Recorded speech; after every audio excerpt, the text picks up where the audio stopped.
His committee members, but it's a friend's day. Nobody wants to keep going away. Okay, good evening. We will call this zoning board of appeals to order. Roll call, please. Long. Here. Coopy. Here. Bayer. Laxley. McClanahan. Here. Vaughn. Here. Miller. Here. Chairman Hudson. Here. Thank you. Okay, the zoning board conducts a public hearing to take sworn or affirmed testimony from all interested parties, both supporters and objectors, on each case that appear before the board tonight. This is the only opportunity you will have to present testimony in opposition or support of the petitions. Only those interested parties that have submitted notice 24 hours prior to tonight's meeting are allowed to cross-examine the petitioner. This is an opportunity to only question the petitioner, not to make statements or offer personal testimony. Upon final questioning, the interested parties may then make their closing statements. Others appearing here tonight and wishing to speak before this board must fill out a form located on the table in the back of the room and turn it in to either Jackie or Melissa. She'll be back in a minute. And you are allowed to make statements only. You cannot ask questions. Groups that oppose a petitioner's request are asked to appoint a spokesperson to speak for the group in order to avoid repetitious testimony and save time. Repetitious and off-the-subject testimony may be ruled out of order. Please refrain from repeating and be as factual as possible. Please know that this hearing is being video recorded, and the recording will be available on the county's website at some point in the future. Now, following the testimonial portion of tonight's public hearing, the zoning board will enter into deliberations where they make a finding of fact based upon a variety of different considerations. The board is not bound by strict rules of evidence, and it may exclude irrelevant, immaterial, incompetent, or repetitious testimony. The zoning board does consider the following when deliberating on all cases. 1, the county zoning ordinances. 2, the county comprehensive plan. 3, the county land use plan. 4, local municipalities comprehensive plans. 5, the public benefit, and 6, the best interest of the county. For Class B variances and special use requests, the zoning board has final authority on those cases unless there is a lack of 4 concurring votes. For Class A variances, special use, rezoning, and code amendments, the zoning board makes a recommendation to the county board. The county board meets the 4th Wednesday of the month. For Class A variances, special use, rezoning, and code amendments, the land use committee will also review those cases and make a recommendation to the county board. The land use committee meets the 2nd Tuesday of every month. For Class A variances, special use, rezoning, and code amendments, the county board has final authority on those cases. Introductions tonight. I'm Chairman Dwayne Lesson. Jackie is our Community Development Administrator. Matt is our Assistant State's Attorney. Adam is our Tri-County Planner. And Melissa is our Deputy Administrator. In the first row here are the zoning board members, and in the second row are the land use committee members. Does anybody have any questions before we start?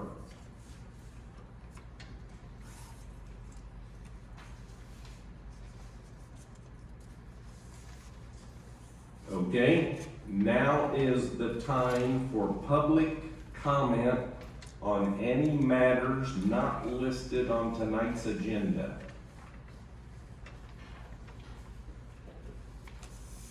Public comment on any matters not listed on tonight's agenda.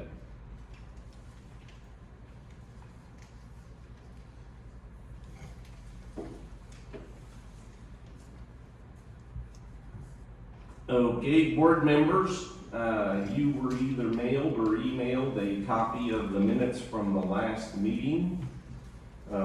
Is there a motion to approve those minutes? So moved. Okay, Long moves, I'll second. Koopy seconds.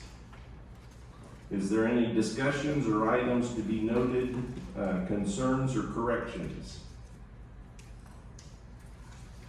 Seeing none, all in favor of approving the minutes, say aye. All opposed? The minutes are approved.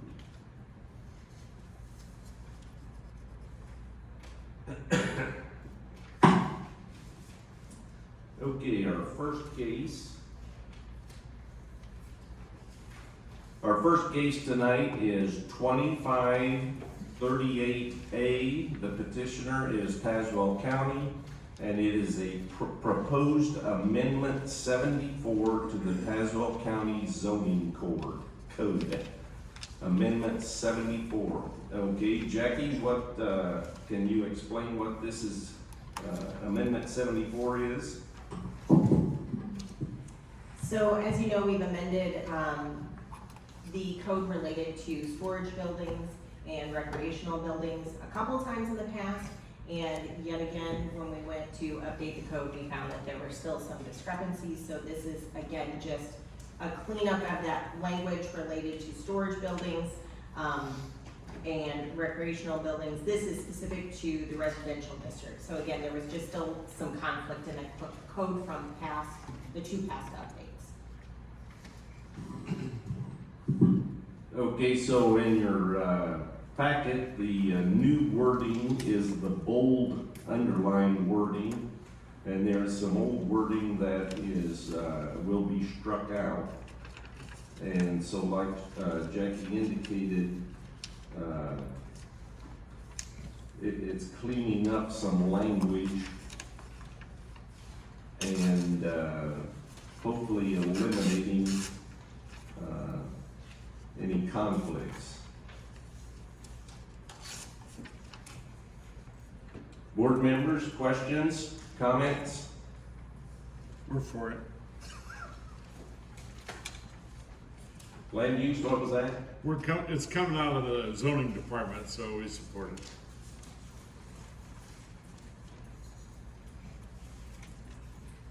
Okay, any questions?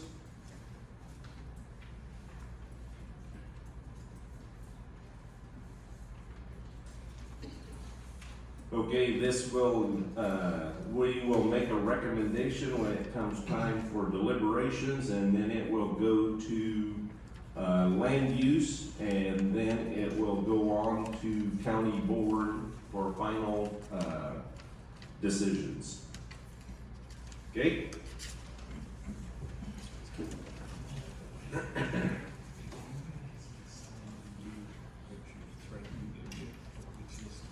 Okay, our second case tonight is 2539Z, Peter Smith, CL3 Properties LLC, requesting a rezone the property from A1 Ag Preservation District to A2 Ag District. Is Peter Smith or Chad Herman, or both of you here? Okay, are you both gonna talk? Okay, come up here.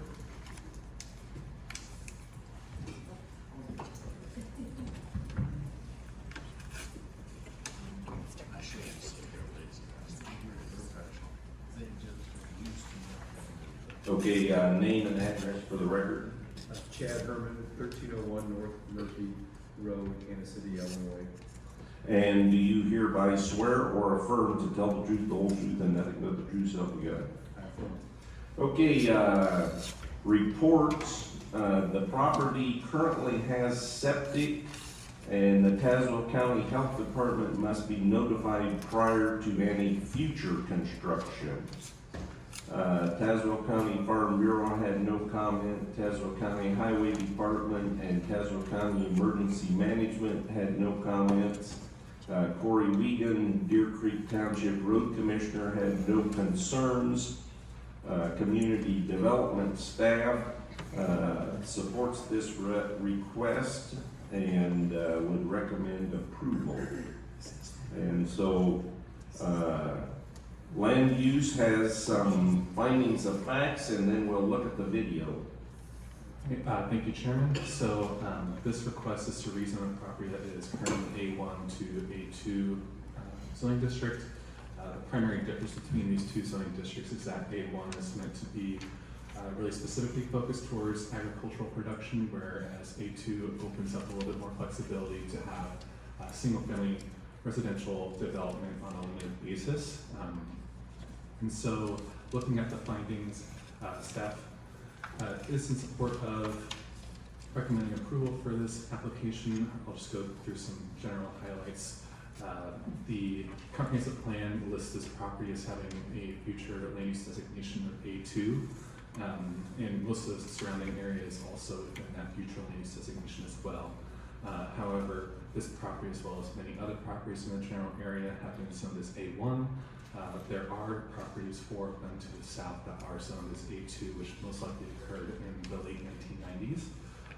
So this rezone request would be in keeping with those findings of supporting the comprehensive plan, as well as being consistent with zoning classifications in the general area. Staff does not see any concerns with the allowed uses for A2 being any danger to the public or being out of character with the general area, as many of the uses in the surrounding area are agricultural production, small to medium-sized lots for single-family residential dwelling units, or timber areas where there are creeks or drainage areas. The property consists of agricultural production to the north, a pond and creek that runs through the middle horizontally, and then a grassy sort of area that is vacant on the southern side along Warwick Road. So looking at the uses that would be allowed underneath A2 being primarily agricultural and single-family residential. Staff doesn't see any issues with that, as the property could continue to be used as agricultural production to the north, and the property, portions of the property to the south, which aren't really usable for agricultural production due to their topography, could fall underneath a single-family dwelling if the applicant or future property owner would desire to do so. There is one finding that is not applicable, which speaks to the subject property being within 1.5 miles of a municipality with an adopted comprehensive plan. There is no municipality within 1.5 miles of the property, so that's not applicable. And then there's one finding that staff found as neutral, which reads that the property in question is not suitable for the uses permitted under the existing zoning classification. Again, A1 really just lists agricultural production as the primary use. So while half of the property is usable for agricultural production, the other half is not currently. So due to that, staff put that as neutral. But again, staff does recommend approval for the requested rezoning from A1 to A2 for the subject property. Okay, thank you. Video? This is part 1 of case 2539Z, petitioned by CL3 Properties for rezoning. From Exhibit A, this direction is east, and this is the entrance to the property off of Robinson Road.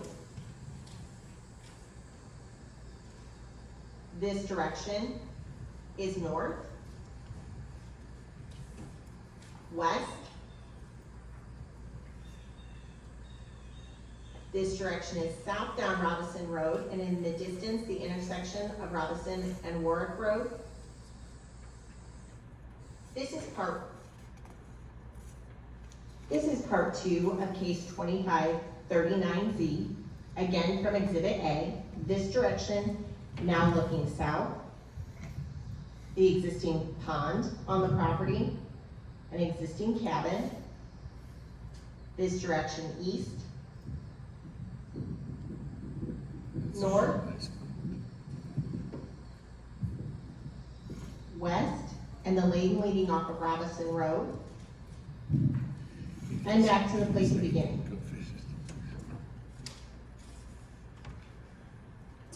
Okay, thank you. Okay, Chad, why don't you explain this request? Yes, this request is basically to be able to build a home in the future. So there's 32 acres here, and of course that we need A2 zoning to do that because 40 acres is required for A1. And the house would be going just north of the pond. In the future, it's kind of set up for that, and it would not be taking any ag out of production. There is houses to the south, as pointed out by the zoning officers here, and there's a house to the east and a house to the west on even smaller parcels of 1 or 2 acres. So we're just asking for a rezoning to A2 so there could be a future house built on this beautiful lake out there in the city of the country there. Okay, and then the current, lake house cabin would stay? Yeah, it would stay, and I believe years ago, Pete got a special use to build that first here from the Tazewell County, so that's all was permitted and Right. in the future, in the past. Okay, It's more of like a lake pavilion type, just to enjoy right on the water there, and the house would be a little farther up the hill on the north there. yes, if you go way north, the blue dots, that's floodplains, they're not gonna let you build that far north. Yeah, it would be real close to the lake there, right, you know, Okay. kind of where the road ends there is kind of the setup for where the home would be.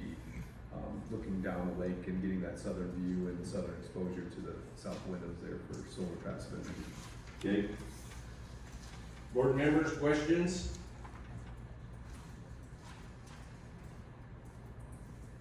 Yeah. Looking at exhibit B, it shows tillable ground, and that's gonna remain tillable, is that correct? Yeah, completely remain tillable. The house would be to the west of the tillable there, in that, but between the trees and the tillable there on that north side. Okay, thank you. Other questions? Last use? Yes. Looks like to the south of that, is that already A2, there's 4 lots or 4 parcels there already A2? Right. So it kind of fit in right then.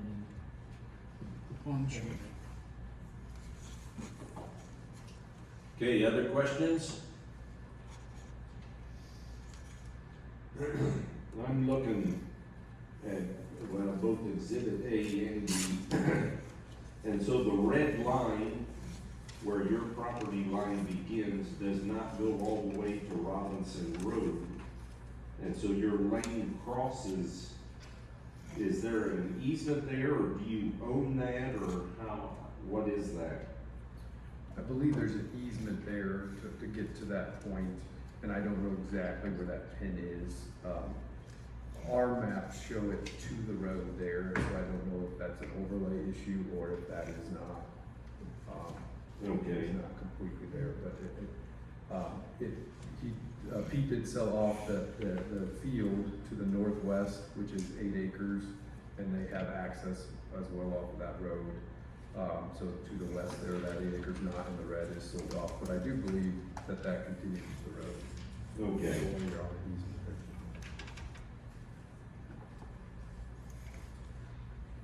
there. Other questions?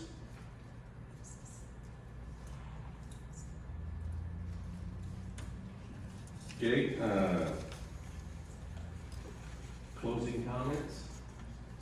We just appreciate y'all considering doing this.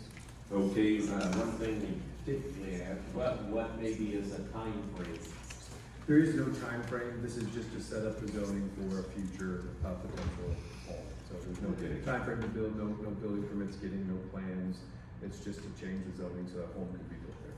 Okay, and you understand that, we will make a recommendation, and then, land use will make a recommendation, and only county board can change zoning. Okay, Can I ask a question? nope, No? not at this time. Okay.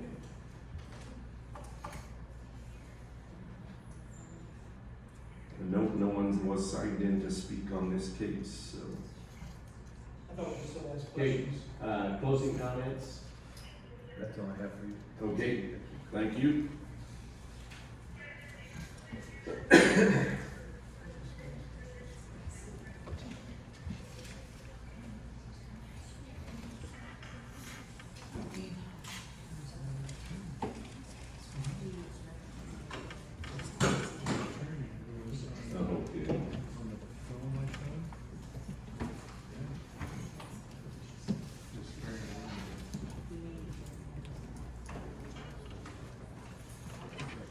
Okay, it's our understanding that the next case, the gentleman is just now pulling into the parking lot, so, okay.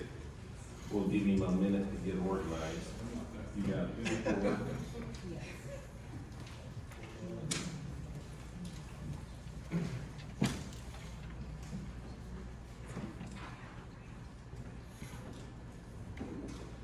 Are you ready? Yeah. Okay.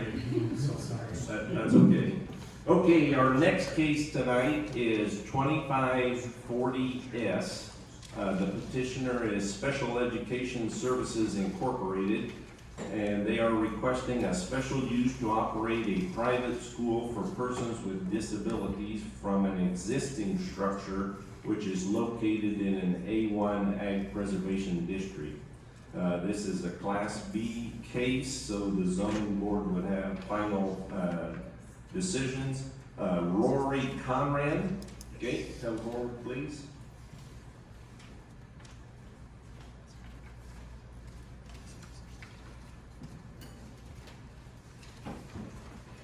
Okay, name and address for the record.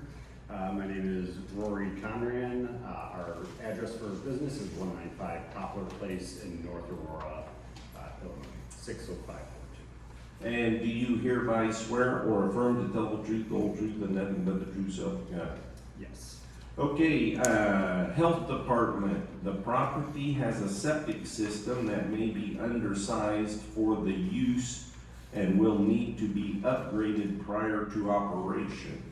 Tazewell County Soil and Water and Farm Bureau both had no comment. Tazewell County Highway Department and the Emergency Management Agency of Tazewell County had no comment. Michael Harris from IDOT had no objection. The City of Pekin and the City of East Peoria both made no comment. And community development staff indicates support of this request and would recommend approval. And so we'll have some information from the land use planner, and then we'll go to the video. Thank you, Chair. So starting off with the first finding, which goes over whether the special uses in conformance with Tazewell County zoning ordinance. There's already an existing structure on the site, and in the application, there's no proposal to have any additions. So staff do not have any issue with that finding. And moving on to the comprehensive plan, there are multiple principles and strategies which speak upon improving education in the county, as well as ensuring the viability of businesses and attracting new businesses. So staff sees this as a positive for that. Otherwise, the subject property is along Highway 98, so staff sees this as having ample road space for both employees and students or people who are driving students to the school. So staff doesn't foresee any traffic issues with this proposal, and the property is fairly isolated. There are some residences to the south and also development directly to the east, but the school should be operating mostly within inside the building, so staff doesn't have any concerns regarding diminishing property values or being any nuisance to properties in the surrounding area. And while it's in an A1 zoning district, the property is not really being utilized for agricultural purposes and is entirely developed with the building and parking lot. So staff doesn't have any concern with regards to the soil productivity of the subject property. So with that, staff would recommend approval of the requested special use to establish a private school at this subject property. Okay, thank you. Video? This is case number 2540S, petition by Special Education Services for a special use. From Exhibit A, this direction is north, directly in front of us, the existing building to be utilized as a private school, existing accessory structure. This direction west, this is the entrance to the property off of Illinois Route 98, and this direction south. This direction east, and back to the place of beginning. This is case number 2540S. Okay, that was it? That was it. Okay, thank you. Okay, Rory, why don't you explain the request tonight? Yeah, absolutely. So the Meta Education Group is a nonprofit educational facility who partners with local school districts in order to provide services to special needs students that the IEP teams have deemed they are unable to provide. So the students actually continue to remain public school students. They are just at our location receiving the services that they need, because we have a very niche skill set. It's a subset of a subset of a subset, to be honest, that actually need the services that we provide. And we currently partner with local school districts in this area, and students are being bused to our facilities. Those are an hour plus. So the hope is to try to bring some of those kids back into their communities, to get those services, and they're not on those long drives in the morning and afternoons.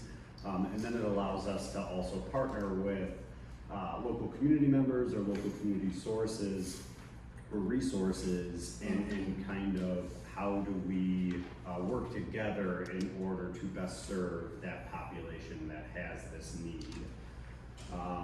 We have been an organization that has been around for 52 years. We have only ever gone into communities or areas that they have asked us to open.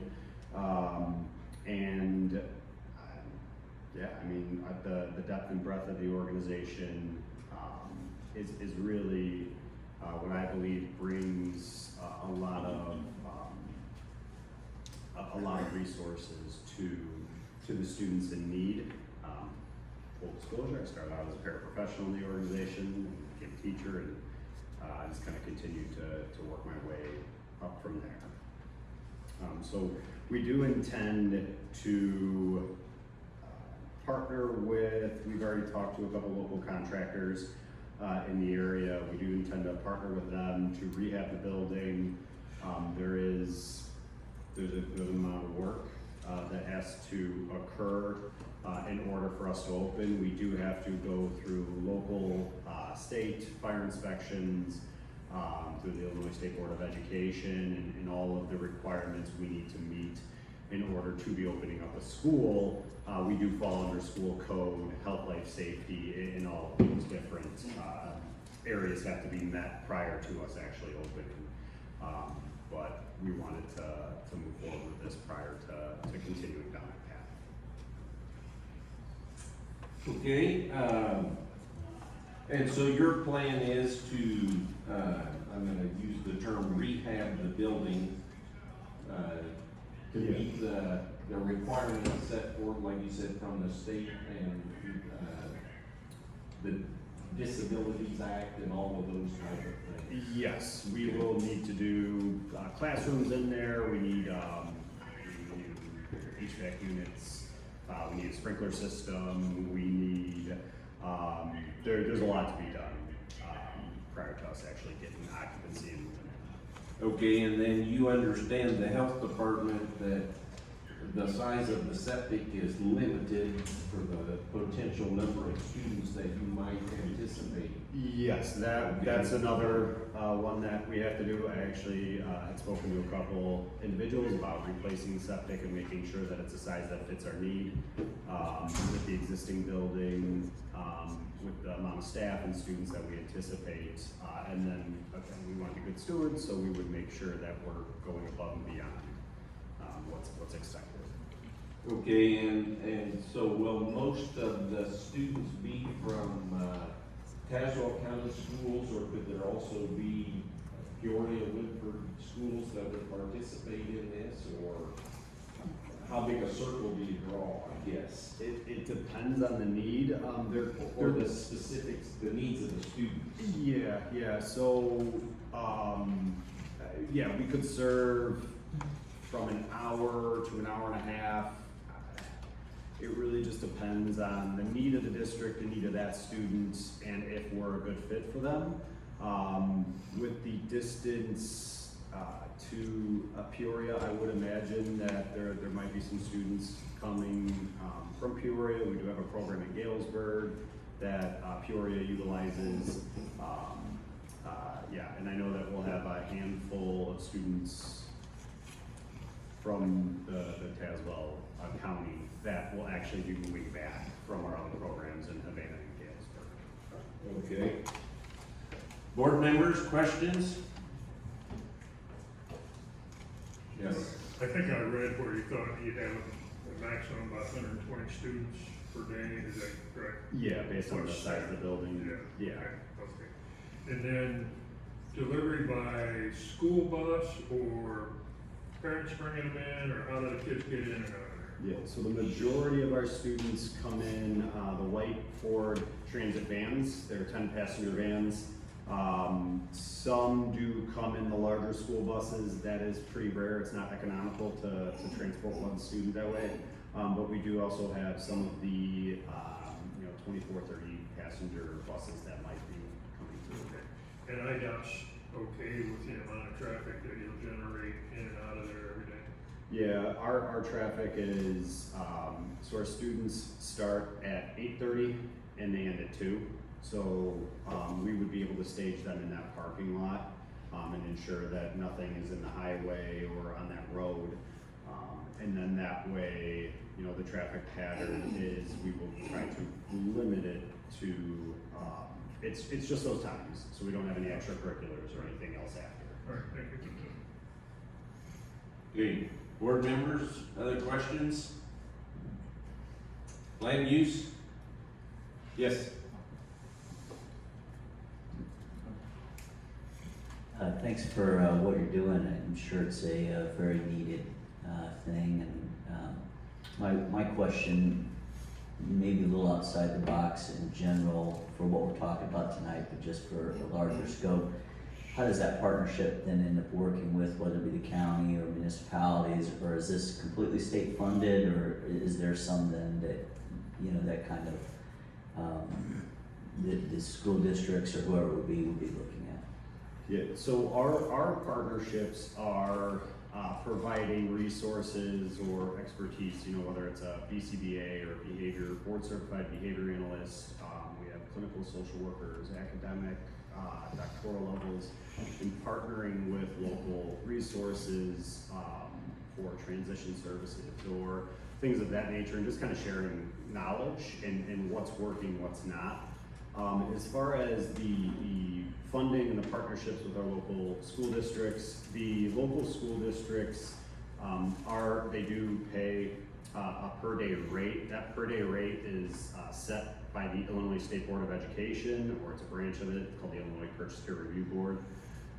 They do a cost containment on all private facilities like ours, because then after a certain amount of expense from the local school district, that expense is then reimbursed at the state level. So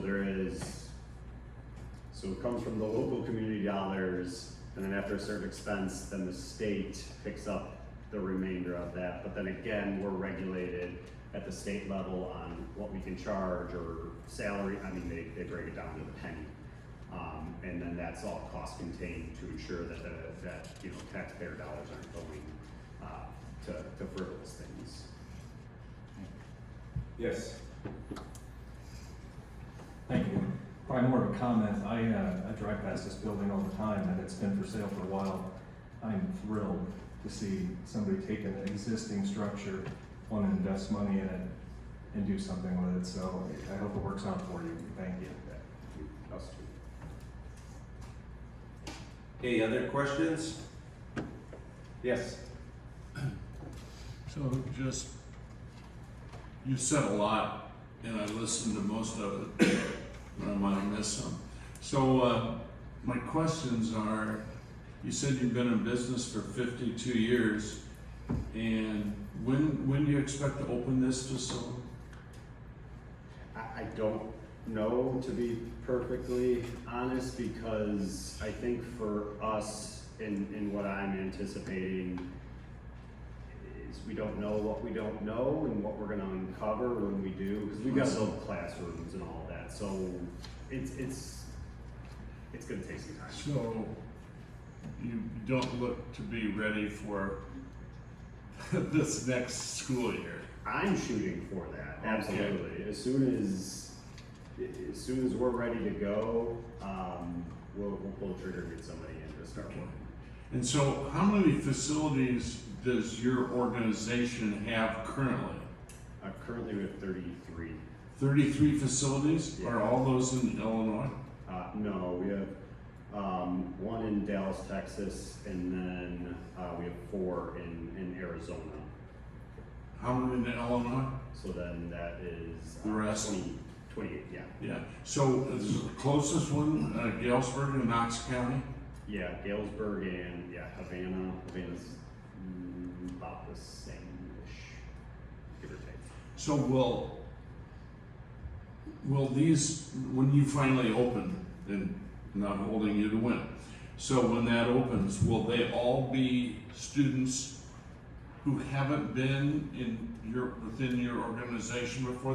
They're new, or will some of them be coming from other locations because they're now closer here and have a less drive to get to Galesburg, for example? Yeah, both.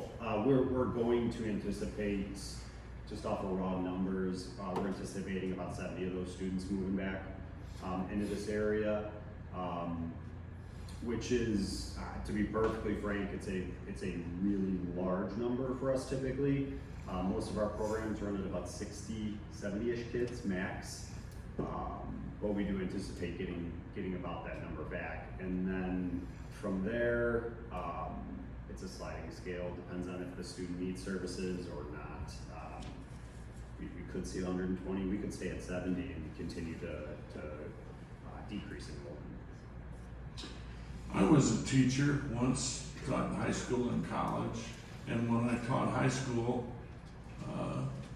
I taught history and government and law in college, but I remember during my free period, they'd ask me to come in and sometimes teach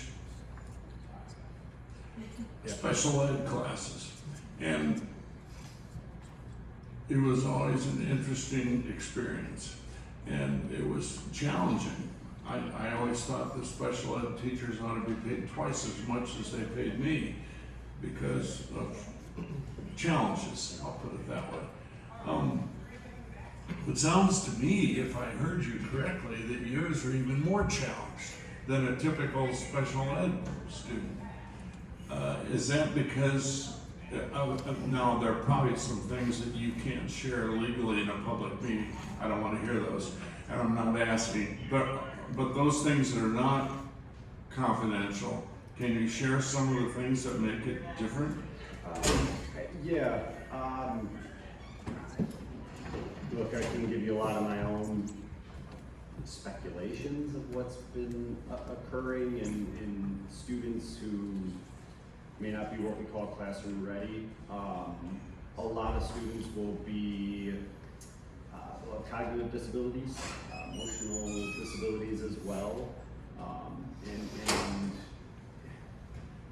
over the past 5 years, 4 years, we have seen a significant increase in a younger population enrollment, but with that, we've actually almost doubled our reintegration. So the students are going back to their home school, and we're doing that at a much faster rate as well, which has been, that's one of our missions, is the kids need to be in their community, they need to be with, their peers, and they need to be, because that's where their life is going to be. So we've seen a significant increase in that reintegration as well, because we're trying to put very specific interventions in place to teach them this is what your home school expects of you. So we're going to create that environment and have a sliding scale of, you know, do we have to increase interventions or can we start to decrease? And then it's a constant communication with the home school as to when they're ready to return. And is it grade school, junior high, and high school all together? Yeah, it is. So all of those, though, we are required, we cannot go over 5 students with 1 teacher or 10 students with 1 teacher and a paraprofessional. That's the max, and the max age range is 4 years. We will group kids obviously based on age ranges, 4 years, but then also on skill level as well. So our local schools either they shipped to Galesburg or they didn't use you guys. Do you have, I don't want to say competition, are there other educational facilities that do what you do? Yeah, in the state of Illinois, I couldn't even tell you how many different organizations are like ours. Okay, well, I want to end by, I've asked a lot of non-zoning questions, I'm sure been obvious, but I want to agree with the members of the land use committee that I think it's very, very good that you're coming to Tazewell County, and we appreciate it. We wish you the best. You know, please communicate with us if there's anything that we can do. Thanks. Thank you. I'm gonna put it on a real simple level for you, and if I'm incorrect, please correct me. If, for example, the Delavan School District had 1 student that needed a specific help in an area, and they do not have a qualified teacher on staff, then they can seek out a school like this to send that student to, and Delavan pays X number of dollars, and then like he indicated, then the state picks up some and so on and so forth. And so yes, there are other schools like that in the area for specific needs. And you're gonna have an arrangement of needs that the students need. They may not be able to service all students because they don't have the staff for certain situations. And so that's part of the transportation dilemma. You may have to go to Galesburg to find a specific area, so that's the simplified version. I appreciate that, Chairman. Okay, other questions? Okay, closing comments? No, just thank you to everybody for your time, for your questions, and really appreciate it. Okay, thank you very much. You're excused.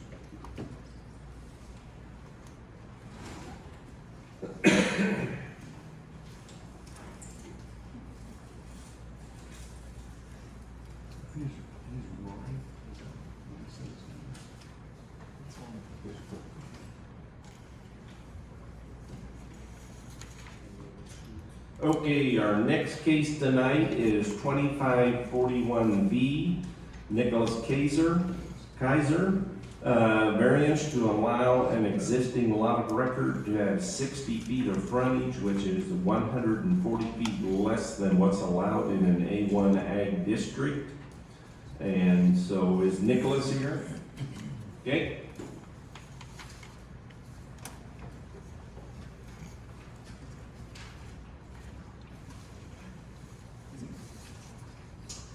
Name and address for the record. Nicholas Kaiser, 365 East Main Street, Warren, Illinois. And do you hereby swear or affirm to tell the truth, the whole truth, and nothing but the true self you got? Yes, Okay, Health Department and Soil and Water had no comment. Farm Bureau, Tazewell County Highway Department, and Tazewell County Emergency Management all had no comment. Todd Kilgus, Tremont Township Road Commissioner, made no comment. Zach Davis from the Village of Morton had no objection. And the Community Development staff supports this request and would recommend approval. This is a variance, so we don't have Tri-County planning information, so we will go to the video. This is case number 2541B, petition by Nicholas Kaiser for a variance from Exhibit A. This direction is east. Directly in front of us would be the 20-foot of frontage leading back to the existing lot of record to be utilized as a new dwelling site. This direction is north down Tennessee Avenue. This direction west. This direction south down Tennessee Avenue. And back to the place of beginning. Okay, thank you. Yeah, leave that picture up. Oh, it just disappeared. Okay, Nicholas, why don't you explain your request? Yes, so the request would be for a variance, to waive the requirements of 157.90, that's the 200 feet of road frontage for Ag 1, and go with the 60-foot instead. So the parcel that I own, it's a 20-acre parcel, it's about an eighth of a mile east of the road, so back towards the woods as shown in the video, about a half mile north of Allentown Road. So it's currently a landlocked parcel. There is a 20-foot easement for ingress and egress. As you can kind of see along the corner there, there's a grass lane. That's where the current access is granted for easement, but there's no ownership there. So I have an agreement reached with the adjoining landowner, that's M.M. Kaiser Farm LLC, to perform a land swap so that I can get road access. My intent is to build a single-family dwelling, so that's why we're doing this. I do think it's worth noting that I have 20 acres, not 40, but the single-family dwelling is a permitted use for that parcel. That's 157.086 Section G, and that's because of how old the lot is. So the lot existed from 1968. So the current agreement for road access is that the farm will give my parcel a strip of land 60 feet wide from my parcel out to the road. I do have a plat survey for that, approximately 0.91 acres total area. Also worth noting, in a subsequent transaction, my parcel will give back to the farm basically an equal amount of area, so it's effectively a land exchange. But that would allow my parcel to no longer be landlocked, have road access, and be able to be used for single-family dwelling. This is really the best place for access where that existing easement is. To the south is Northfield and kind of some hilly pasture terrain. And then the other side of my parcel are essentially all woods. There's a creek along the east side, things like that. The farm is unwilling to sell additional land, and so then that arrives at the variance requested to approve the 60 feet instead of having to require the 200 feet of road frontage. Okay, so that, I mean, in between the corn and the beans is the easement. Is there electricity already going back that way? Because I see a pole there in the middle. Yep, there's a electricity going just about all the way back to my parcel. So there's a farmhouse to the north. Okay, that You were to line go goes through that to. cornfield, yeah, there's a farmhouse to the north, and that's where that line is going to. Okay, and so then after this land swap, you will own that 60 foot. Correct. Okay. Board members, questions? And what do you say, approximately an eighth of a mile? Yeah. 658 feet, I think is what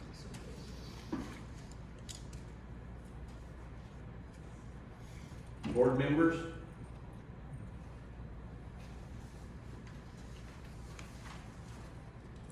Land use?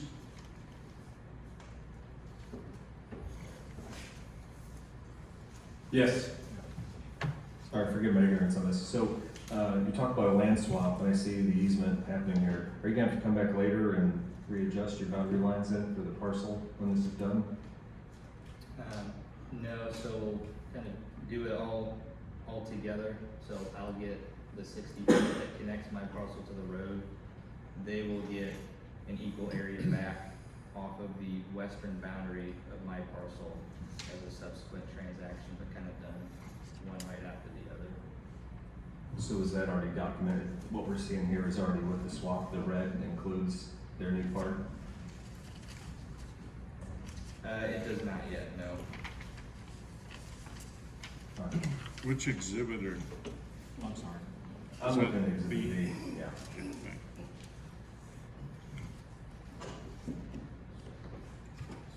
And so, let's assume the green 60-foot frontage is a correct representation of 60 foot, the width-wise.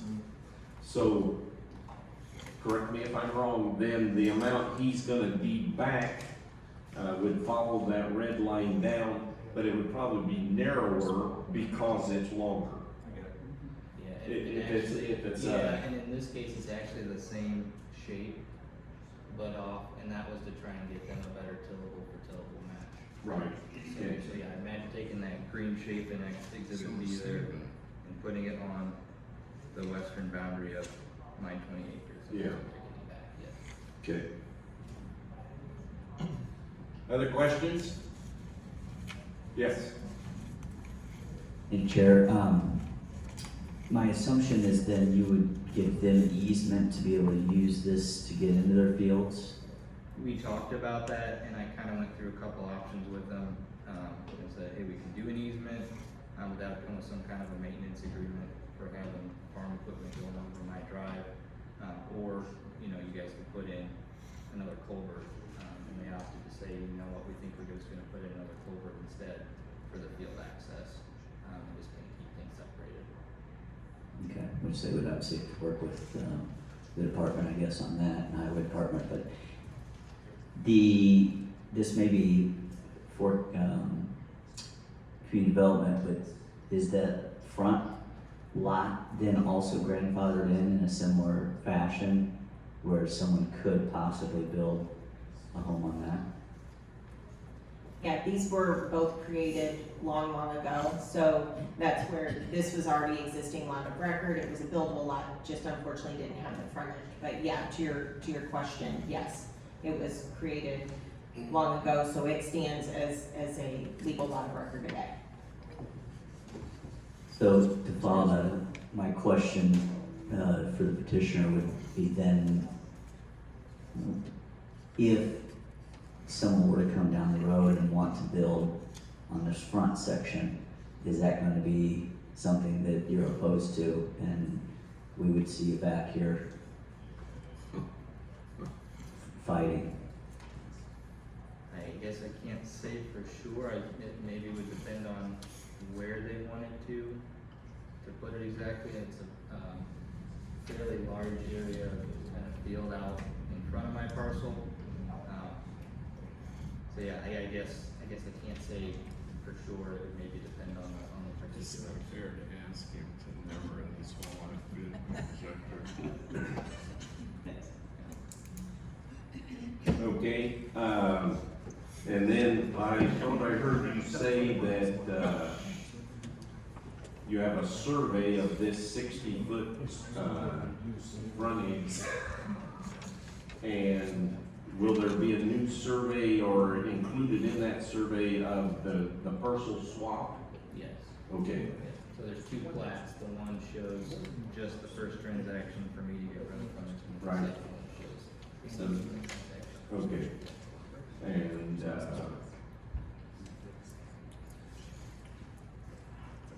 and so then there will be deeds, they're gonna deed 60 foot to you and you're gonna deed X number of feet to them. We wanna make sure it's recorded at the courthouse. Because we have had situations in the past where I did a transaction and I obtained that, but it was never recorded. And so it's just people's words, so make sure it's all recorded. Yes, sir. Any other questions?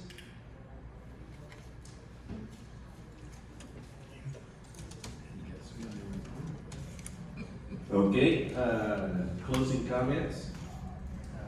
Appreciate your time and consideration. And, what's maybe a time frame Our intent was to try and start building next year, so. in 2026? 2026. Okay. Obviously, you'll need to get the health department for wells and septic and the office involved in permits, so thank you much, you're excused.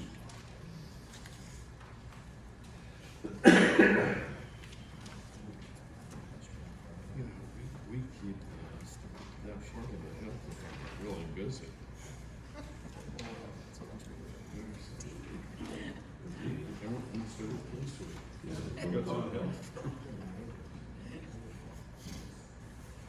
Okay, next case is 2542V and 2543S. The petitioner is Sauber Family Trust 10. Request variance to request more than one but not more than 4 new parcels from a single parcel upon a special use approval, which is 3 more than what's allowed, and a special use to allow the creation of 4 new dwelling sites in an A1 district. This is a Class B case, so zoning board has final authority. Is Brad Sauer here?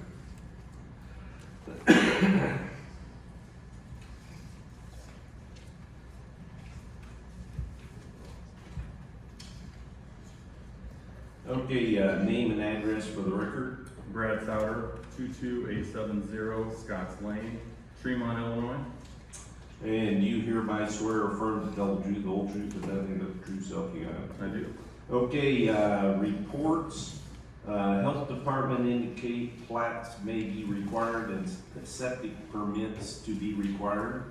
Tazewell County Soil and Water recommend denial. Tazewell County Farm Bureau and the Highway Department both had no comment. Tazewell County Emergency Management had no comment, and the Village of Tremont had no comment. And so we'll get some information now from Jackie concerning department comments.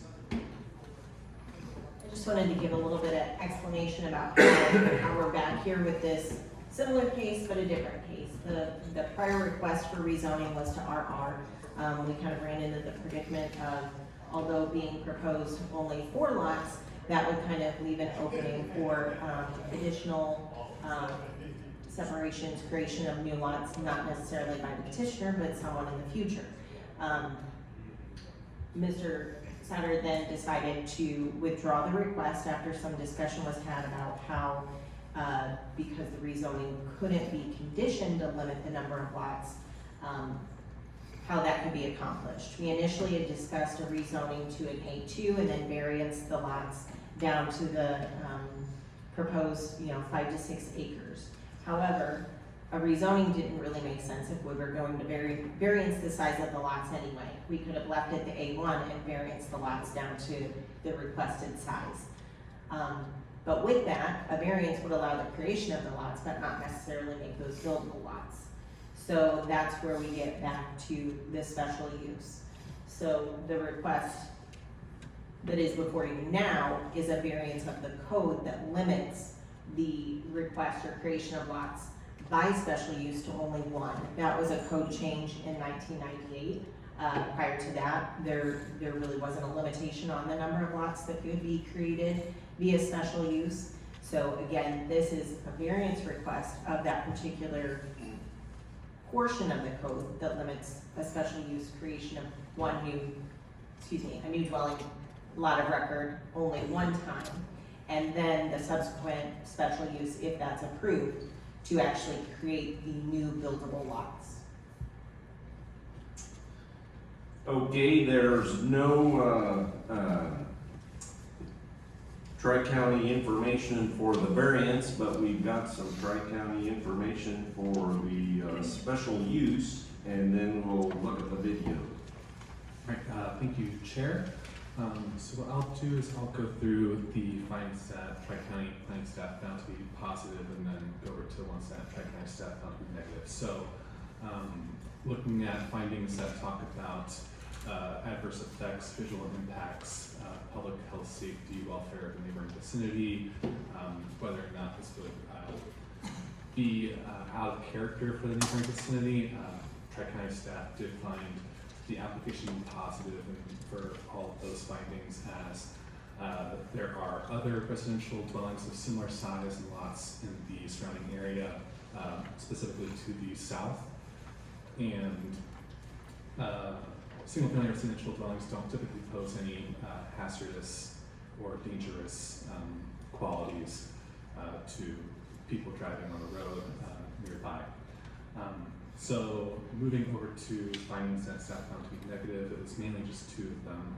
One on the comprehensive plan and the other on soil productivity for the subject property. So the subject property has soil types, 5 of them, and all 5 range from 125 to 160 productivity index, according to the document that Tri-County staff reviewed.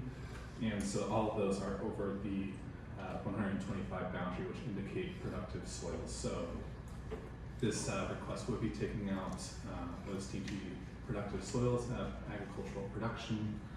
So staff did find that to be negative there. And moving over to the comprehensive plan. So the future land use designation for this property is A2. So as mentioned in the previous case, this is for primarily farming and allowing non-farm residential development on a limited basis. And so since the comprehensive plan does talk about agriculture and its policies and strategies by stating appropriate areas for agricultural land are protected to allow for agricultural activities to continue, as well as agricultural activities are protected to allow for their establishment and continued operation. Staff found the request to not be meeting those standards. There are some standards which do talk about residential development within the county, 3 of those being locate new residential development near roadways and contiguous to existing development to preserve agricultural land. In this case, the proposed development would be fairly close to the road that these properties would then be accessing. And they are directly adjacent to properties to the south, which are also single-family residential developments. So staff found that to be meeting that principle and strategy. Another one states that to locate new residential development in rural areas close to roadways to preserve contiguous tracts of farmland.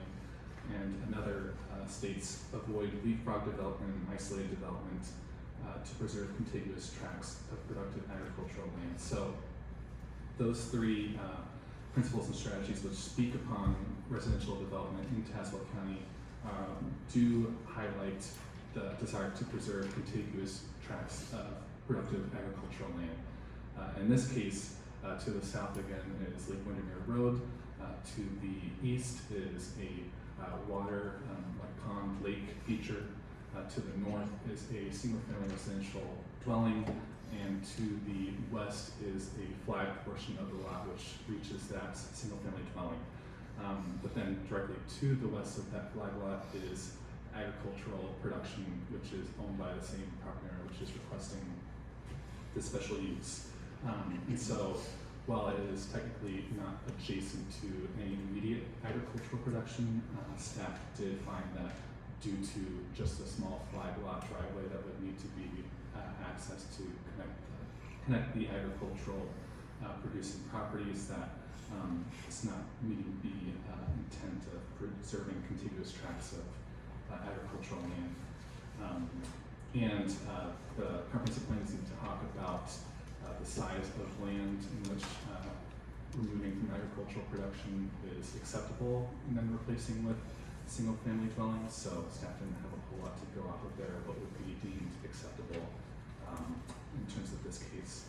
And so after looking at the comprehensive plan, staff did find, or Tri-County staff deemed that the proposal was not consistent with the purposes, goals, and objectives as the request was taking away productive agricultural land in order to develop single-family dwellings. And so with that being the main reason, staff, Tri-County staff does recommend denial of the special use application. Okay, thank you. Okay, video.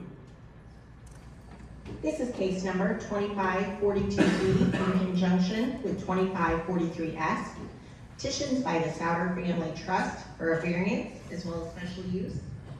From Exhibit A, this direction is north. This direction west down Lake Windermere Road. This direction south. East down Lake Windermere Road. And back to the place of beginning.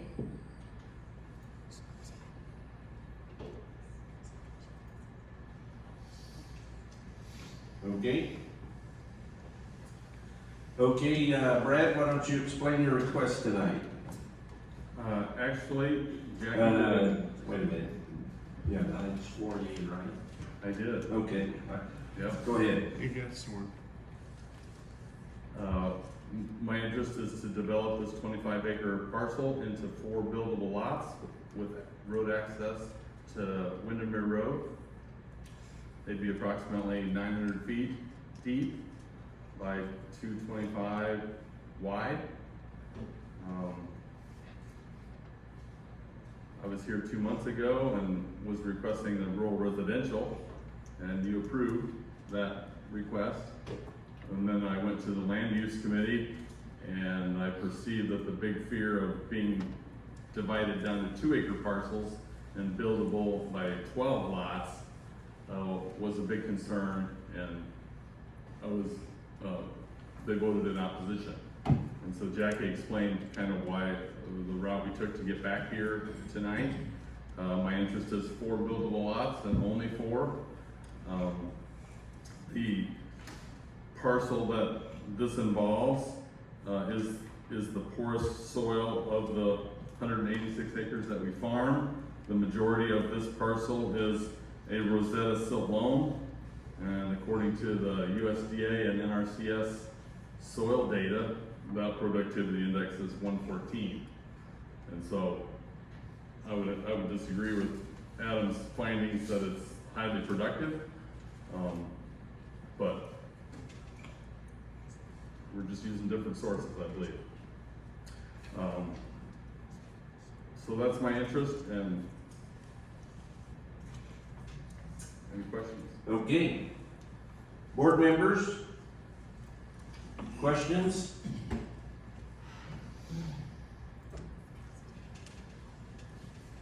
Yes. So I'm looking at Exhibit B, and it shows you, can we put that up on the screen, closer so people can see it?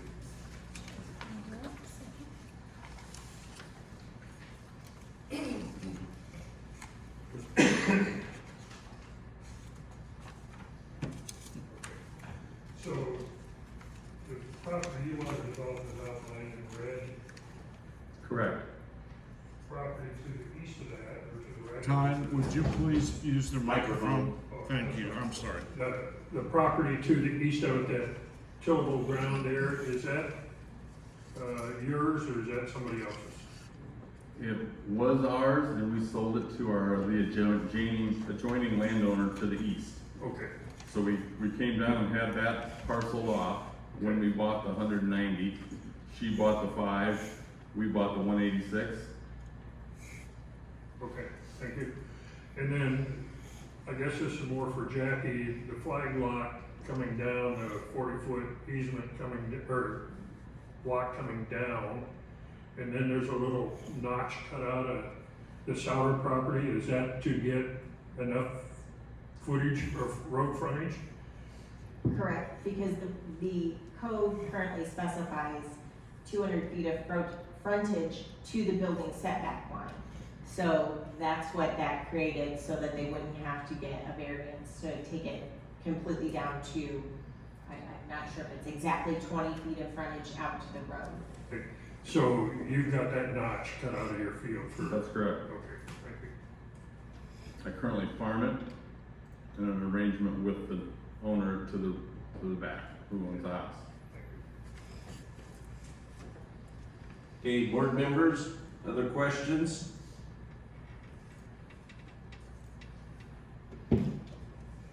Land use? Yes.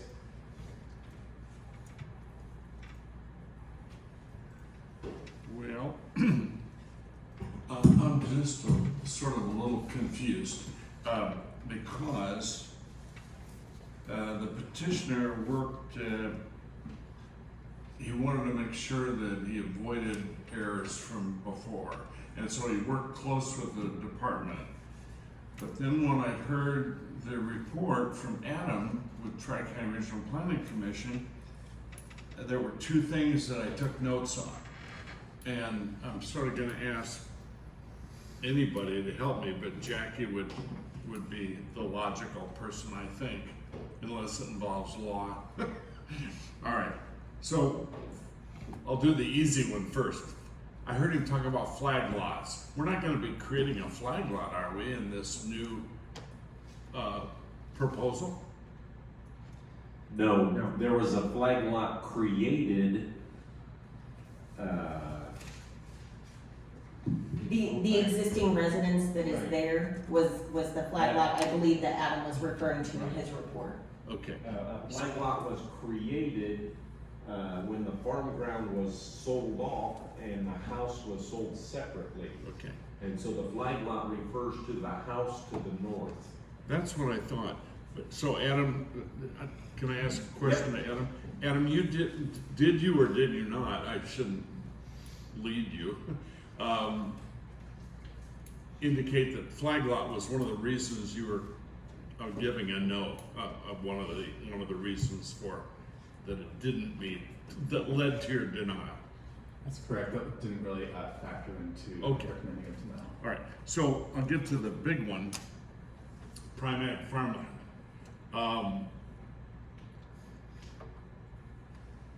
You guys are all bored with this, but for the audience and for some of land use, I was the author of the Primag farmland in the 1970s. Earl Urish from Green Valley was the Democrat and I was the Republican.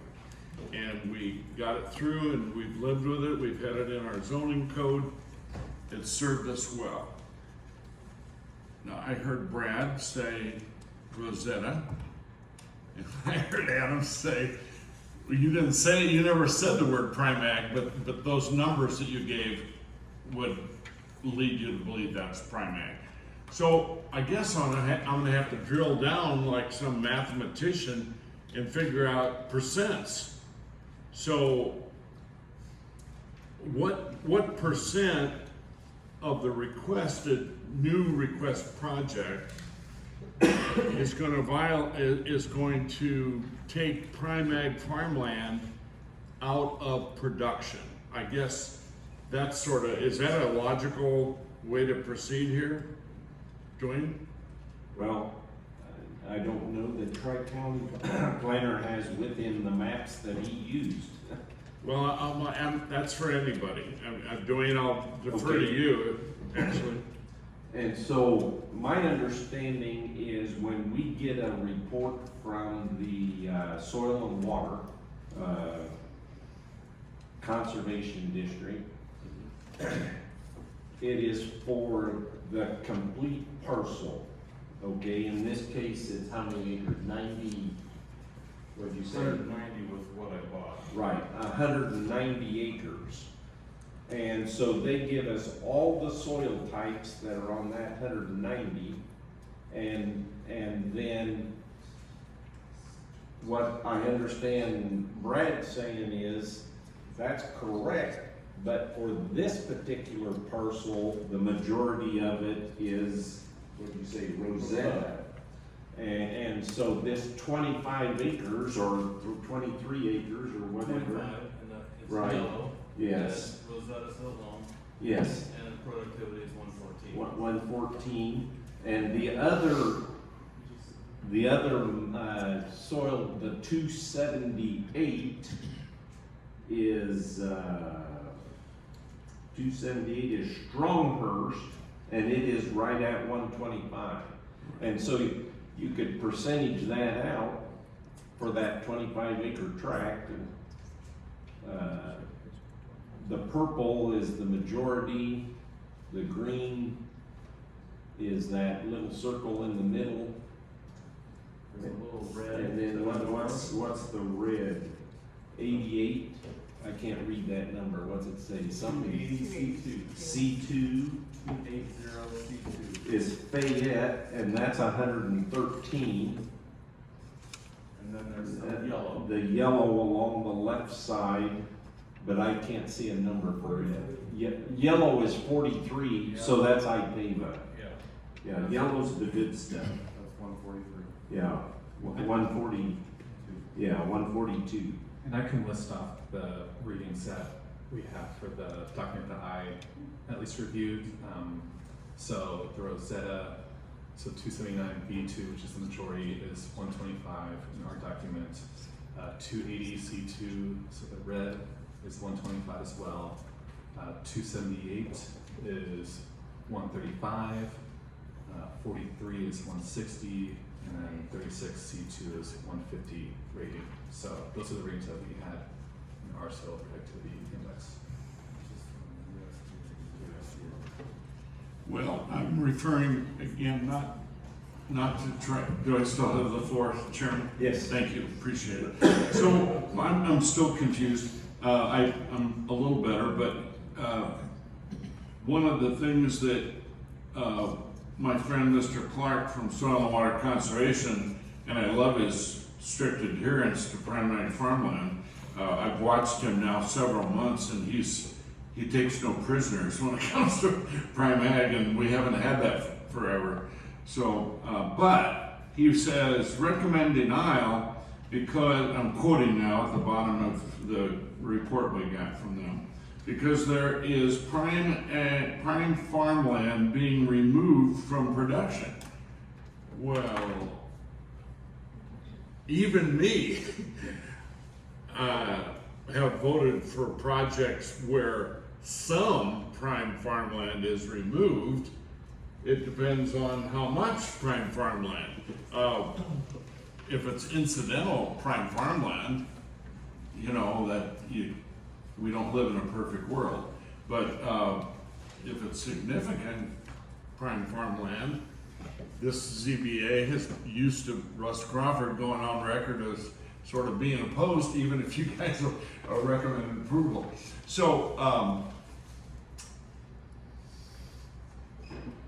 so Dwayne, having looked at all that and those percentages and the different types of soil, what are your thoughts as, because you have more than anybody else pretty much agree with my interpretation of the zoning code and the comprehensive plan. And so I'd like to know your thoughts. The way I was trained, I learned my appraisal technique by Class A soils, Class B soils, and Class C soils.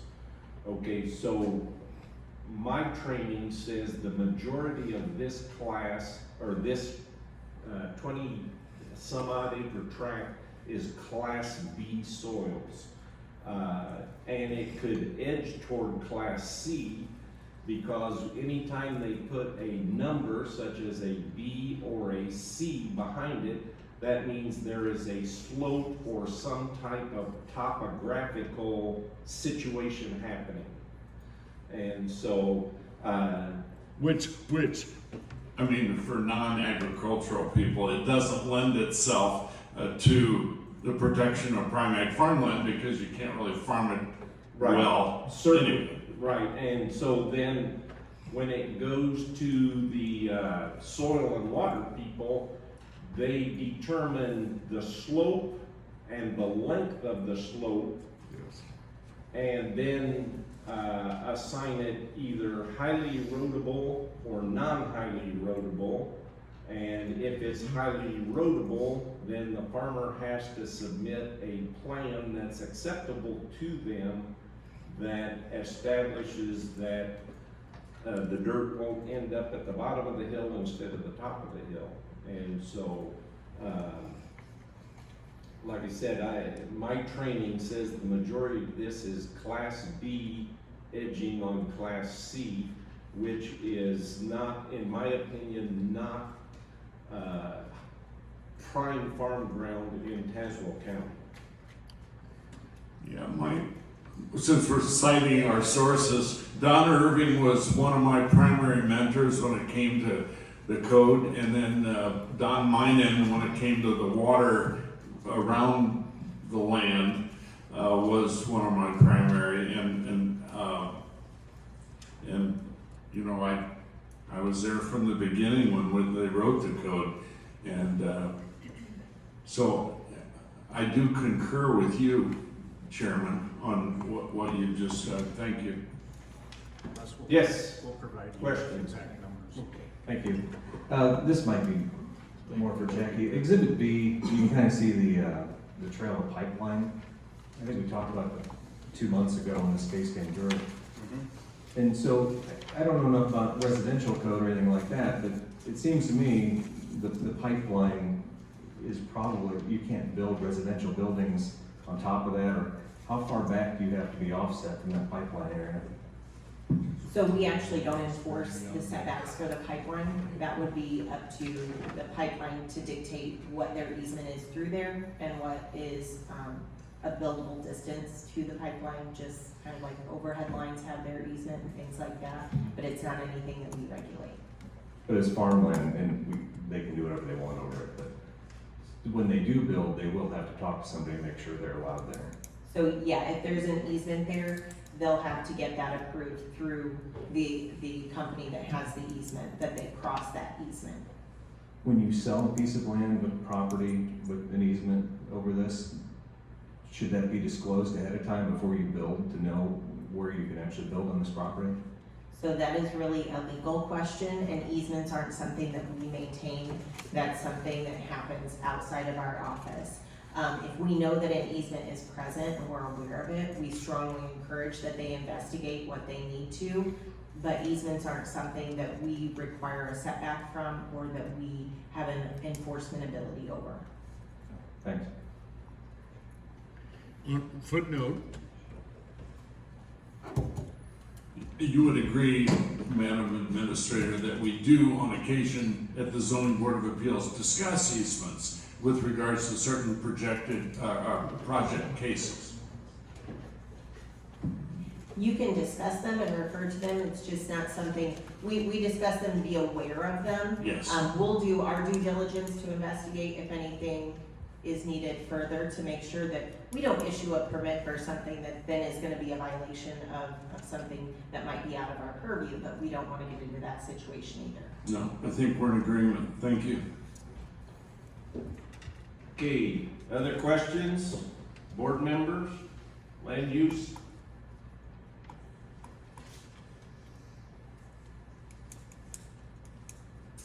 Okay, we've got several people that would like to speak tonight. Kate Vandenberg.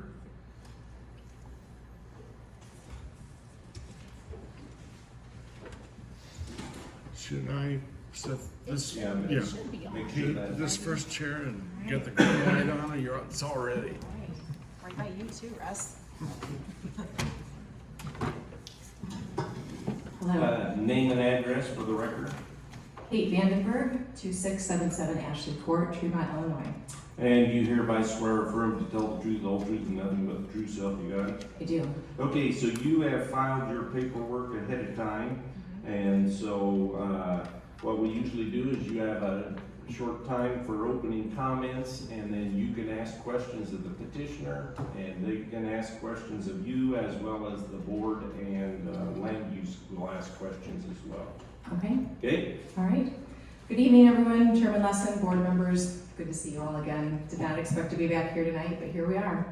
According to the Citizens Guide to the Zoning Board of Appeals, which I have read thoroughly, I understand the decision of the board must be based upon information that can be supported and is accurately and carefully presented.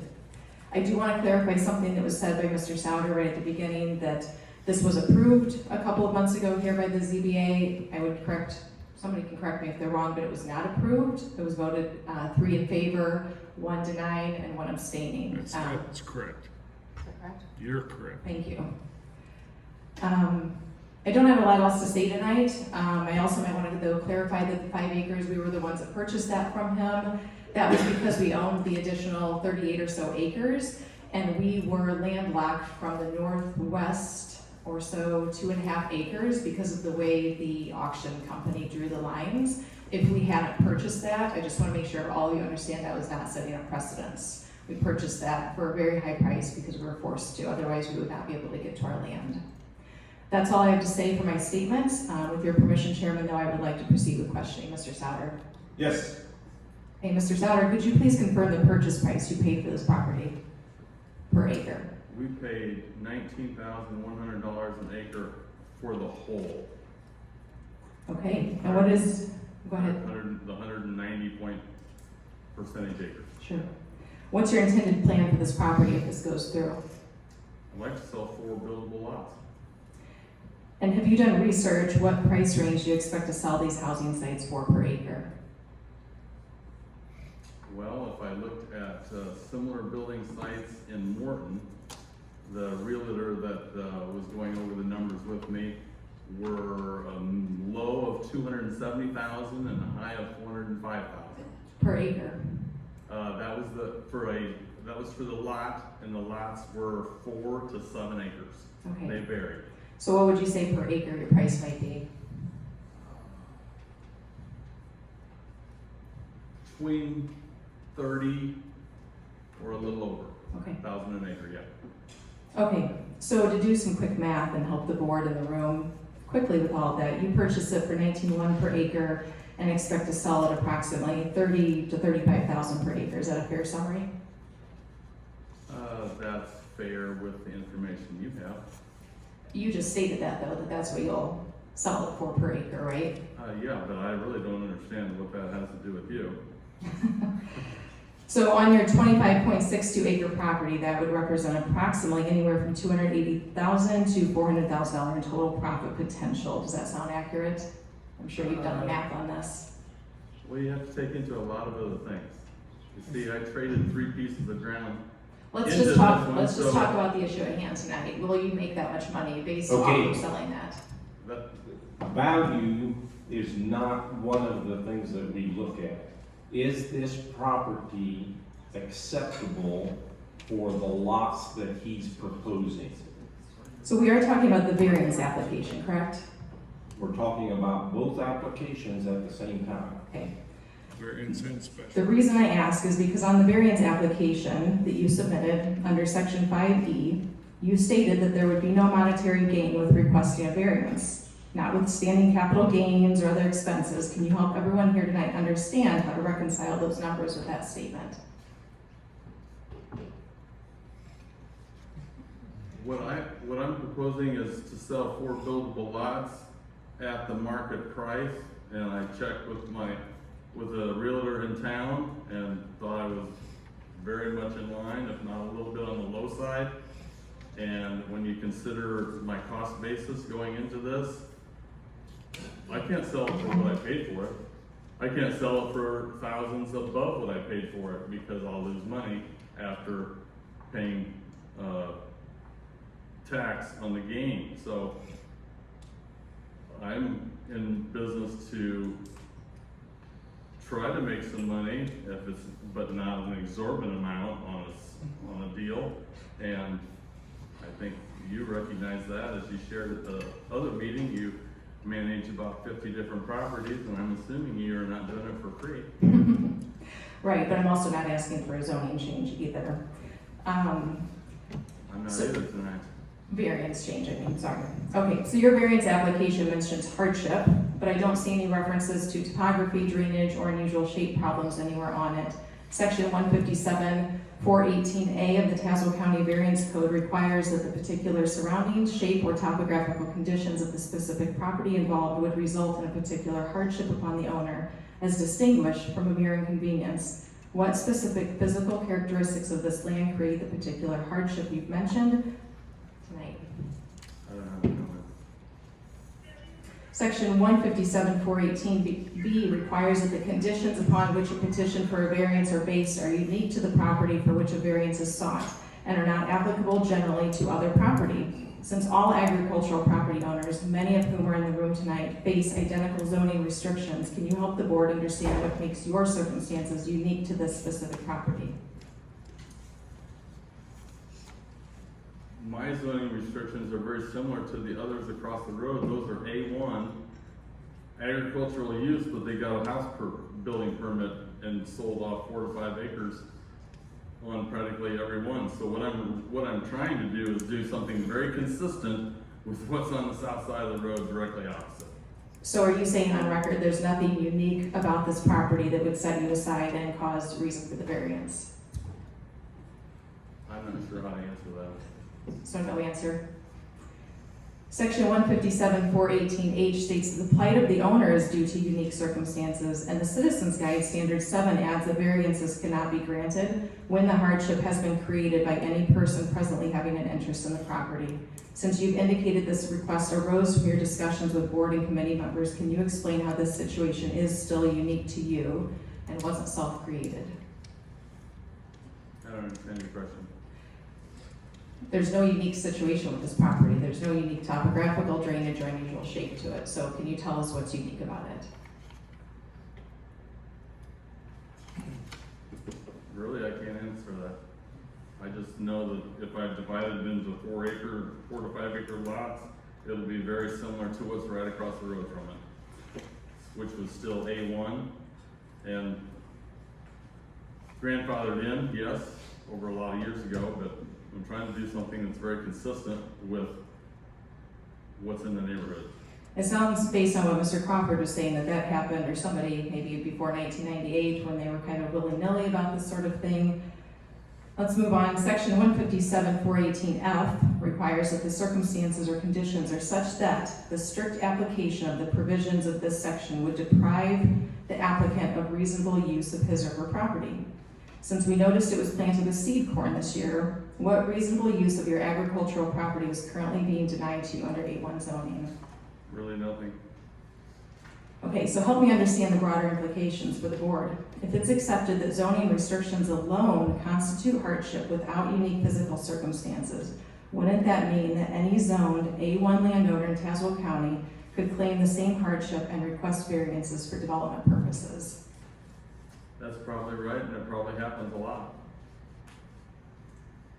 So you've mentioned a few times that you believe this to be poor producing acreage as the basis for your hardship claim. As we move on to questions about the special use requirements, I'd like to dig into that a little bit more. I'd like you to help me with your soil analysis. So section 157-438B9 of the special use code recommends 75% of the site contained soils having a PI index of less than 125. Are you familiar with this? Yeah, and I think my map here would demonstrate that it is. I'm curious because on both of your applications, you listed the soil productivity rate of the site as 125 to 150. Are you willing to confirm that that's what you wrote? I don't remember. I don't remember seeing that because I got a map here that says my average would be less than that. And I had that map when I first filled out the application. I brought copies tonight. If anyone needs their memory refreshed, where it is written, 125 to 150 is what he wrote, is the soil productivity of sites on both of his applications. If anyone needs copies, I've got them here. I assume you all have copies with you. So I'm sure a lot of you know, I'm not a farmer, so to make sure we're all on the same level of understanding, if your range of soil productivity that you wrote on your application is 125 to 150, and the code suggests a level of less than 125, over 75% of the property in order to be considered for zoning changes, how does your property meet this standard based on what you wrote on your application? It wouldn't, because the map I have and submitted the first time shows a majority of the soil type is a Rosetta silt loam at a PI of 114, and my average would fall below 125. So you are saying that the soil PI information you provided to the board in your official applications was inaccurate? If that's what was written, that's possible. Okay, I'm gonna stop you there. I think we've gone over this, and it could just be a misinterpretation. The majority of the total tract of land is in the 125 to 150 range, okay? And so we don't know on this form whether it's referring to the total tract of land or just the 25 acres that he's proposing. That's why we had the discussion we did earlier that shows that this portion of the total tract is the lowest producing farm ground. Okay, I did find it a little bit conflicting with what Adam's numbers were. I mean, his were very different, so is there any difference in the, Yes. when those were done? So there are two different references here. Tazewell County, as well as Soil and Water, which is why we still reference what we do, has a reference that came out in 1996. There are new numbers available, so it's just a different reference method. So which numbers are newer that you're using to base off for Mr. Sauter's map? Adam is using What we are the using. 96 numbers, and we have other numbers that are newer than that. Okay, all right, thank you.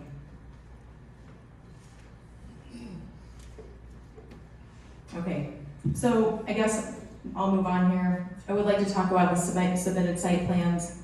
Section 157-437G does require showing proposed water and sewage systems, and this is regarding the zoning again, exterior lighting and landscaping for each lot. I'm looking at your site plans that you submitted with your applications. How were you able to determine these details for buyers who haven't been identified yet? Yeah, I can't.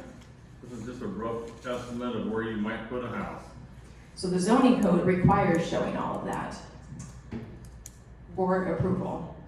So those special use standards apply to any case that we evaluate. They're not specific to new dwelling sites. That could be a commercial business, in which case those details are more relevant. Okay, When we look at those, typically when we see a request for a new dwelling site, we don't see a level of detail. They'll conceptually put something on there, and then when they go to actually divide the site, we make sure that the site meets all of the setback requirements based on the zoning code and any conditions this body might put on them. And additionally, then we look at what the health department's requirements are going to be. So we don't see anything that's scaled or specific at this level. You're simply looking at, is this the appropriate location? Is this the appropriate use of the land? so even though it says that in the zoning code that it needs to be detailed like that for approval for the special use? So we see that with cases that are more commercial-like in nature or that have to do with a business. If we look at something that would be noise producing or close proximity, that's when we discuss more screening and landscaping requirements and things like that. Okay, all right, thank you. Okay, I have no further comments. I do still have questions about the soil, but I think we'll dig into that. Have you ever had soil testing done on this property? Yes, we have. Okay, all right, I have no further comments. Okay, do you have any specific comments or questions for Kate? I do not. Okay, board members?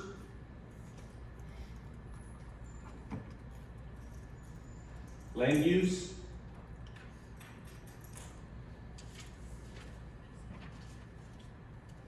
Okay, do you have any closing comments? I do, just briefly. I've tried to help clarify several important aspects of the applications. Most notably, the application states no monetary gain, while the evidence suggests approximately anywhere from $280,000 to $400,000 in profit potential. No physical hardship has been demonstrated beyond zoning restrictions, which apply to all agricultural properties, and the situation appears to be self-created through development planning discussions.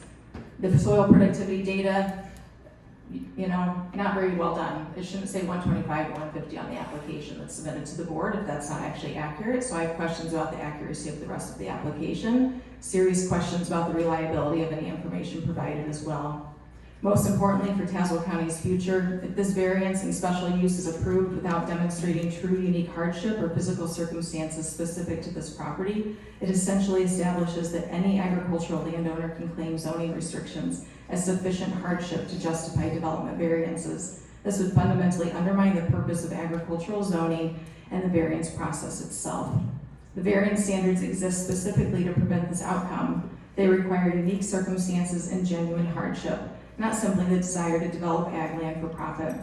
Approving this application without meeting those standards would signal that Tazewell County's agricultural preservation zoning could be bypassed by any landowner who wants to develop their property for financial gain. The Citizens Guide emphasizes the Zoning Board of Appeals decisions must be based on information that can be supported, and only facts count.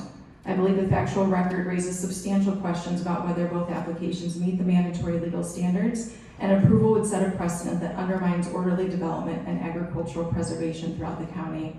In only 4 days, we gathered almost 80 signatures on a petition from constituents who do oppose granting this variance and special use permit.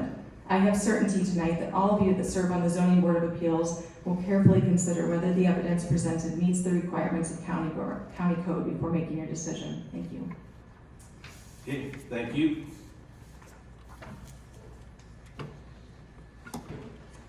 Jared Beckendorf.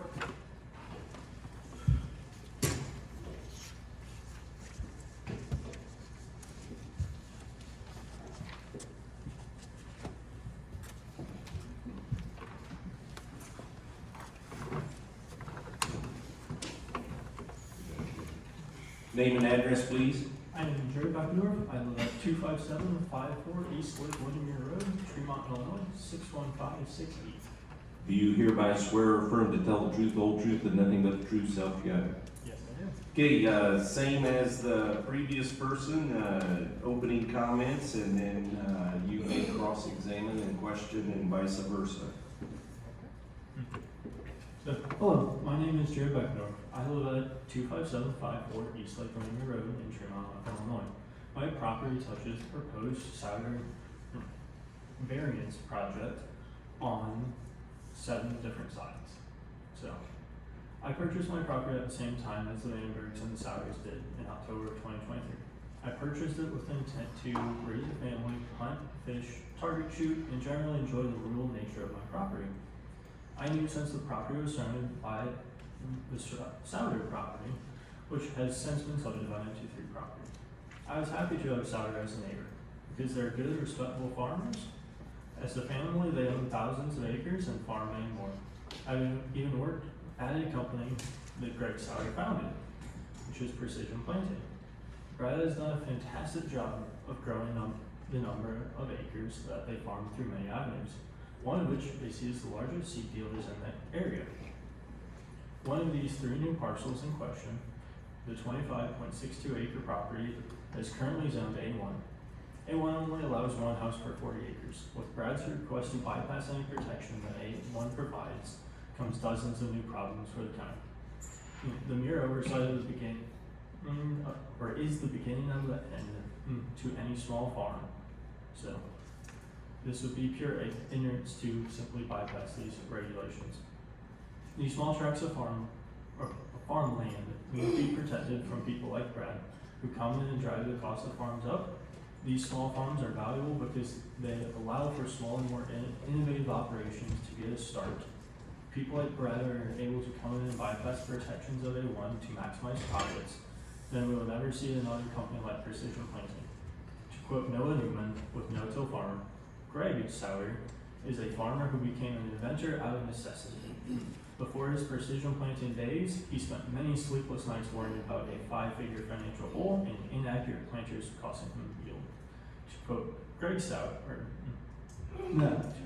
Souder, Lord, I did not marry Cindy to bankrupt her. Souder calls praying one night. These protections I speak of are outlined by a host of different codes that have previously been mentioned, so I'm not going to go over the list. So, and I'll let my attorney speak more of the individual finance of the statute as well. The main reason for my objection to Brad's is the impact of the surrounding properties.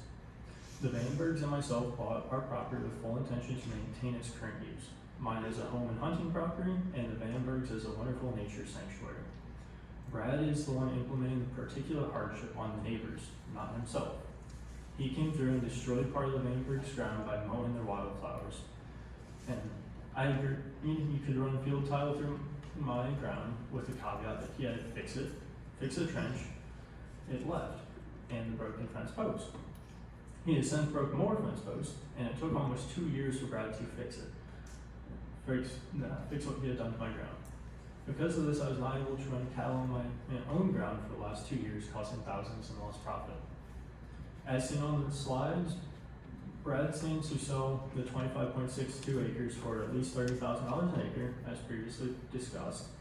And this leads him to make almost $280,000. Can you please go, yeah, that slide, thank you. So there's the exact breakdown of the mathematics for us. And can you please go to the next slide? So there was a, that one, perfect. So, a good real estate agent in this area, Tricia Doherty, she proposed a statement, I believe it's been passed out here, it's at least been submitted with the official documentation, that this expansion of ground would cause a net loss in my property of $7,000 per acre. This is just in her 13 years of experience, because my ground is viewed as prime hunting ground, and on average that is sold for around $16,400 an acre in Tazewell County. So that drops the value to $9,400 an acre, and mine is 20.57 acres. So that leaves me losing $144,000 of property value because of this change. So I know one of the things with getting a special use and variance is it cannot negatively, monetarily affect the neighbors. And I believe losing $144,000 on my ground, and that is just the pure dirt, that is not the house or anything, because it is changing the use of my house. My house is originally a farmhouse. It has been a farmhouse for hundreds of years now, or 800 plus years now. I have pictures back to 1939 showing it's there than it was before. So it also, the loss of this value mainly comes through the IDNR, because they don't allow hunting with a rifle or a shotgun within 300 yards of another house. There is the potential to get a, can you please go to the next slide? Yep. On the map there, you can see the green arrows, or the yellow arrows outlining that distance on my property. Set with the standard A1 setback of 50 foot, that leads that 300 yards being 900 feet, well across my whole property. So it leaves one little tiny corner, which is not the prime hunting nature of my ground. So I would have to obtain permission, but that means one city person who is now moved out into the country can easily and happily say no, and I suddenly can no longer hunt my own ground, and changes the initial use I bought my ground for. So that's just one of the many problems with this thing, this variance, causing me to lose so much financial gain. Or not gain, but my financial ability on my property. So, and can you go to the next slide, please? So, according to 157.438 standards applicable to special uses, the site shall be suited as to minimize adverse effects, including visual impacts on adjacent properties. As you can see, that's my front yard that those pictures are taken from. Everywhere that isn't props in that picture would suddenly be converted to houses. This is less than 300 feet away from my own house and neighboring my whole driveway down. So my front view would suddenly be houses and other people's backyards. So I'm solely losing the ability to use my own ground by the virtue of people and having people so close to my property. Where this is where in the picture on the right, you can see, that's where I play fetch with my dog every single day. I go on runs, I go enjoy, and having houses there does directly adverse the visual effect of my property. So, but I do agree that Tazewell County, we need more houses. We're constantly, prices are high because of a scarcity of houses. But high quality farm ground does not need to be turned into houses. We need housing that does not cause new and undue damage to roads while impeding the use of neighboring property. We need housing that does not blatantly disrupt the otherwise rural nature of the area. We need housing that doesn't impede on the use, the quiet enjoyment to the neighboring property owners. With that said, there is can you go to the next slide, please? Or, sorry, there's more pictures of the same place. One more, please. So this is just another representation that shows the soil maps and with the land ID use in the far corner being the most accurate information available. So that shows most of the ground is all 0 to 5% slopes. A very little bit of it is 5 to 10%. And everything that is 5 to 10% slope is on the low end of that in the first place. And Brad had offered last time that he would keep that ground. He doesn't care about farming that ground. He will happily continue to. So it is inconsistent with what he is saying tonight of it is such a low value ground because of the slopes and everything. So he's willing to farm it. That's enough said on there. But these are also on the right there, those are all Souder family properties of some nature, including a whole bunch by Tremont proper itself, down by Lake Windermere, everywhere. So they own a time ground. Can you please go to the next slide? And here's the history and tradition map I was talking about. You can see the blue is the map or the plot we were talking about tonight. Everywhere around that has been developed into houses was already hills. It's hills and trees and everything. And that goes all the way back to 1939, so just shy of 100 years now. I believe that's a pretty strong use case, and the ground that he is trying to turn into farm ground is not consistent with the property across the street. That property across the street has not been farmable in the last 100+ years since those trees were grown there. So, just, I believe that, can you go to the next slide, please? So, houses available. Let's talk about this one. So, well, I agree. Tremont has a bunch of houses in it. All of them have primarily been sitting. You can see there's a lot in the bottom left. Okay, how does this apply to the property tonight? Because I'm just stating that we don't have a lack of housing, and housing is currently sitting in Tremont. We need to solve more problems than just adding more housing to this problem we already have. And But the property tonight is the one that's on the agenda. yes, it is. Okay, so The- move forward. The next slide shows very similar lots that once again have been sitting. So- Speak closer to that. Yep, sorry. This slide is showing, there have been properties sitting for years. Some of these go back to 2015. So the statement of we are in need of lots is not true, is not factual. There are lots available around Tremont, there are lots available in Tremont. So that should not be part of the consideration for tonight. And a lot of lots have actually they've been reducing their sale value because they've been sitting for so long. So, let me, can you please go to the next slide? Here we are. So this is all also Souder ground that he owns, and I'm just looking at. Okay, how does this apply to the property in question tonight? I will get there. So the next slide after this, or I'm showing the location of, especially the picture on the right here, the very far pointed corner is another piece of Souder ground. Can you please go to the next slide? So here's the PI index of that ground that he owns and happily will keep farming. I don't own that property. It's SAC Enterprises that you represent Okay. today, zoning board. Move on. This does not apply to the property in question tonight. Okay, I will finish up. Then I was on a phone call with Brad Sauer on June 29th, and he mentioned that he grew up on very similar property to mine. Big quarter-mile driveway, flag lot, as we've talked about. And granted, they own all the farm ground around, but I asked him frankly, would you want someone else coming in and doing this to you, putting a whole bunch of houses around your house? And his answer was no, plainly no. You would not ever dream of doing this to yourself, so why would you dream of doing it to someone else? Then, can you please show the video here? So, this video is back to the previous Tazewell County Zoning Board. Other questions for Jared, board members or land use? Yes.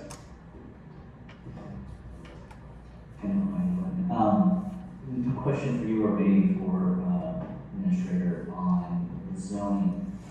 Wondering what the zoning is across the street, because your slide talked about no R1 or it is A1 across the street. That has been done through variance or some other method, which I do not know of historically. So those plots don't look that big, I guess. You're saying it would have to have been 25 acres or? This could have been under prior zoning, this could have been by variance, this could have been by prior authorization.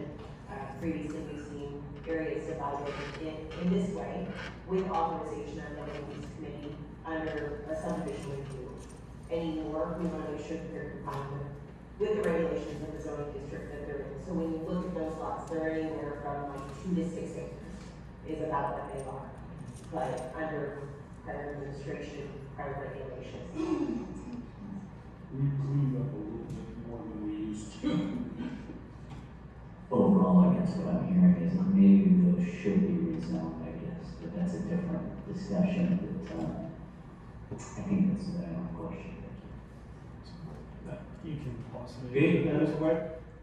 So if we were bringing that up as a separate day, is today the day to talk about rezoning those other lots? Because at that point you had discussed these were similar, they're not similar in the fact of they were done by zoning in the previous code. Are we going to resort back to that previous code to do the zoning, or the zoning change via variance now and change the whole zoning code? But that's all I have on that topic. My final statement is Brett was very, very kind and he offered a compromise. His deal was selling the worst ground of the whole 186 acres for $27,500 an acre. His compromise would still leave him with a profit of $2,115 and $208. This was no compromise. It was more of an insult and a play for him to make more money. If Brad had come with a reasonable figure of somewhere around $20,000, which is still an exorbitant amount for the ground listed based on its PI index, we'd be willing to make a deal to buy the ground as a whole and keep it as farm ground, because that's what we believe it should stay as. So, those are my final statements. Thank you. Do you have any specific questions for Brandon? I do not. I believe Katie and my attorneys will do their fair job at that. Okay, do you have any specific questions for Jared? Yes. Have I approached you about buying the adjacent property next to you? What does that have to? Where the wheat property was? If you look at my map on Schedule B, the north piece there that lays next to you, have I approached you about buying that? Yes, for $19,100 an acre, which that is the true words being I believe the Rosetta or whatever land, and that ground would maybe sell for $8,000 an acre. So Is 19.1 what I paid for it? it is. And that's what I asked you for it? You paid for that for a farm that averages 142 PI, so that was an incidental purchase on your part. That answers my question. Have I inhibited you from hunting, fishing, doing anything so far? Yes, you have. You have inhibited me from running cattle on my own ground by running tile through, which I allow you to do, but the caveat was to fix it. And it took you 2 years to fix it, which cost me Well, you'd like to let $1,000. the tile line settle before you fix it. If I fixed it, I'd rather do it again. They still are not fixed. You fixed most of it. There's still about a 200-foot section on the eastmost section that has not been fixed. I didn't hear from you. I asked you to call me. That is why I had not brought it up yet. Yeah. But I wasn't going to bring it up unless you brought it up. Yeah. So. Interesting. Okay, board members, questions for Jared? Yes. Jared, on the original sale of the whole property, was that the time when you bought your house? Yes. Were you not able to buy that whole property if you wanted to at that time? Based off, I was 24 years old at that time, and that whole property sold for well north of $3 million. But you could have done it. You, just like Brad, were able to buy that property equally. Nothing saying you couldn't have, am I right? In fairness, yes, I will say so. But in practicality, have you ever seen a 24-year-old buy $3 million plus of ground before? Who has not been funded solely by his family or peers of some nation? Land use, questions? Yes.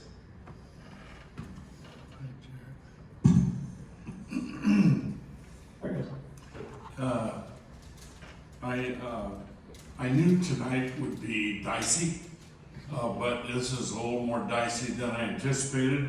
I took a couple notes on some of your comments, because some of your comments really, you think they're against Brad Sauter, but I think they're against Tazewell County zoning. You actually attributed some comments to him that I make all the time. I have never heard him make them. One of them is the chairman sort of, I don't know what the proper word is, maybe warned everybody that if you are documenting and have sworn evidence of loss, that's legitimate, and the Zoning Board of Appeals needs to hear that. But the petitioner's potential gain is not a relevant item for the Zoning Board of Appeals, and the chairman said that. But you still mentioned it 3 or 4 times during your presentation. You said on low value ground, you're talking about slopes, and we all agree there's slopes. We all agree that slopes don't help you farm well. But low value ground, where there's increased slope, he didn't say that. I think I said it. And it's been true. The Zoning Board of Appeals is aware of that all the time. So I know what happens with objectors and petitioners. There's a natural, I want to put every single element down and hit a home run on all those elements. But the truth is, if you really are a person who's passionate about getting as much win as you possibly can, this is not a court of law.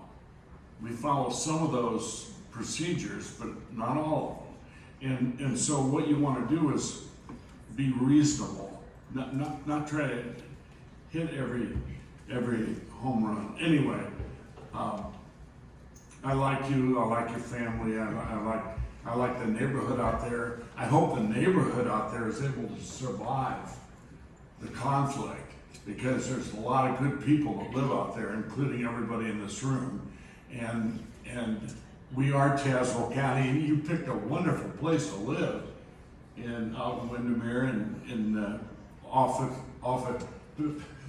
nothing against Tremont, Todd. I love Tremont, but I also love the rural area around Tremont. And I'm like you, I love outside.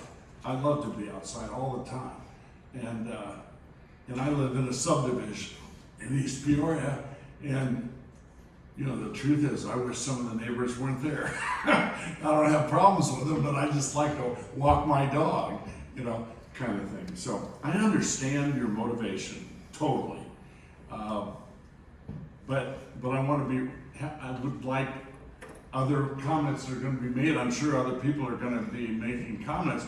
I hope you're reasonable about the petitioner's request. Thank you. Board members, land use, other questions for Jared? Yes. I addressed back to Russ, sorry, I didn't mean to make this a match here, but according to Citizens Guide on number 5, that the purpose of the variance is not based exclusively on the desire to increase the monetary gain realized from the property. That is in black and white. That's what I just handed in. Okay. I have it in writing now. So it's written there, that's where they're coming from. He's not just making that up. As well as the one above it is not injurious.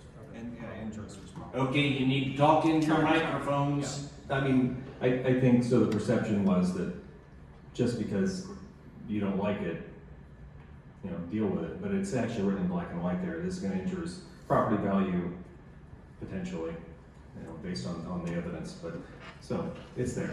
I want to say, Mr. Chairman, if you'll recognize me, that I've been on this committee since 1978. I have never heard in a land use meeting or a zoning board of appeals, and I've been to all of them. I used to have dinner with all of the ZBA before the ZBA meetings. We don't do that anymore. I don't know why, but I'd be willing. But the point is this, I've never heard anybody use that, ever. So I'm not saying it's not there. I've never heard it used, ever. Thank you.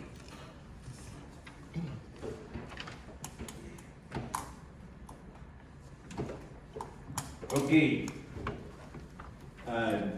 Did you have any additional closing comments? I did not. Okay. I did not know. Thank you. Noah Bentendorf.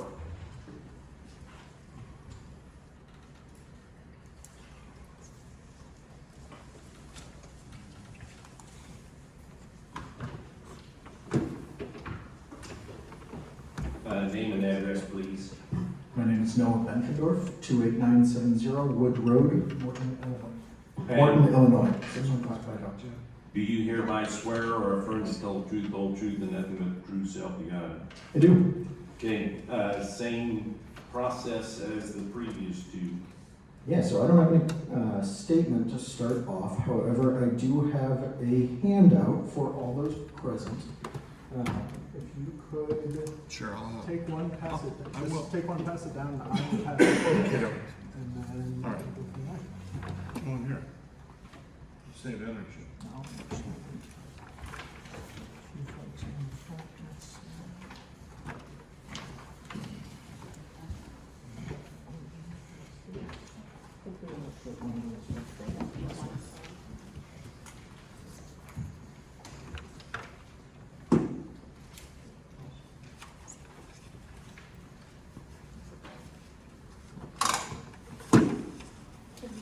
No, one for Brad. Oh, I got two there. There you go.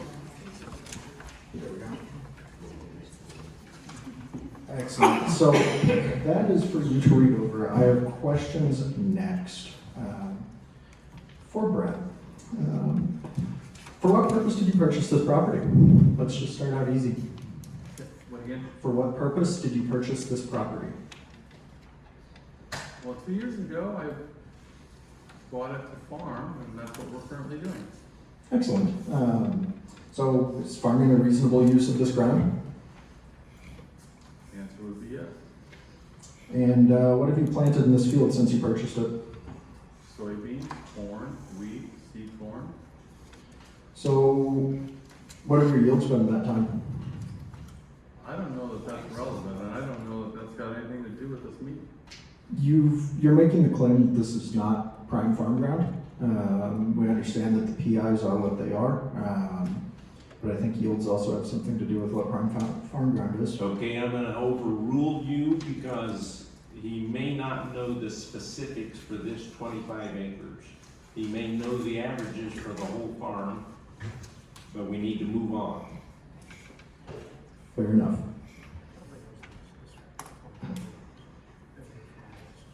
All I know is that our farmers know on a per acre basis where they acquire their grain. Have you put similar inputs, including tiling, into this field as you have other fields around it? Yes. So you mentioned seed corn, and we know you planted seed corn there. Do you usually plant seed corn on low quality farm ground? I usually plant seed corn wherever I can. So could you please describe the difference in input costs between seed corn and standard field corn?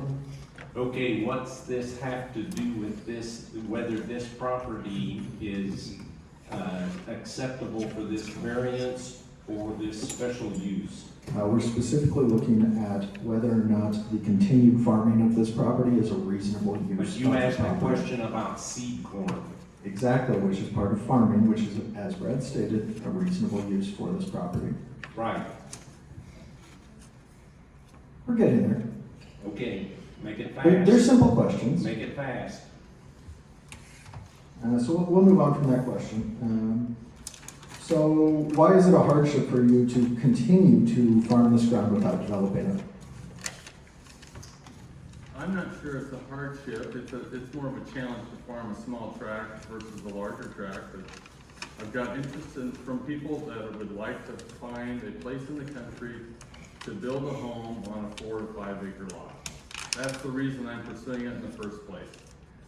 And it's the least productive part of the farm, and that's why I'm pursuing it. Okay. So if this is denied, would you be able to continue to farm this property? I think so. Okay. My So, landlord doesn't kick us off.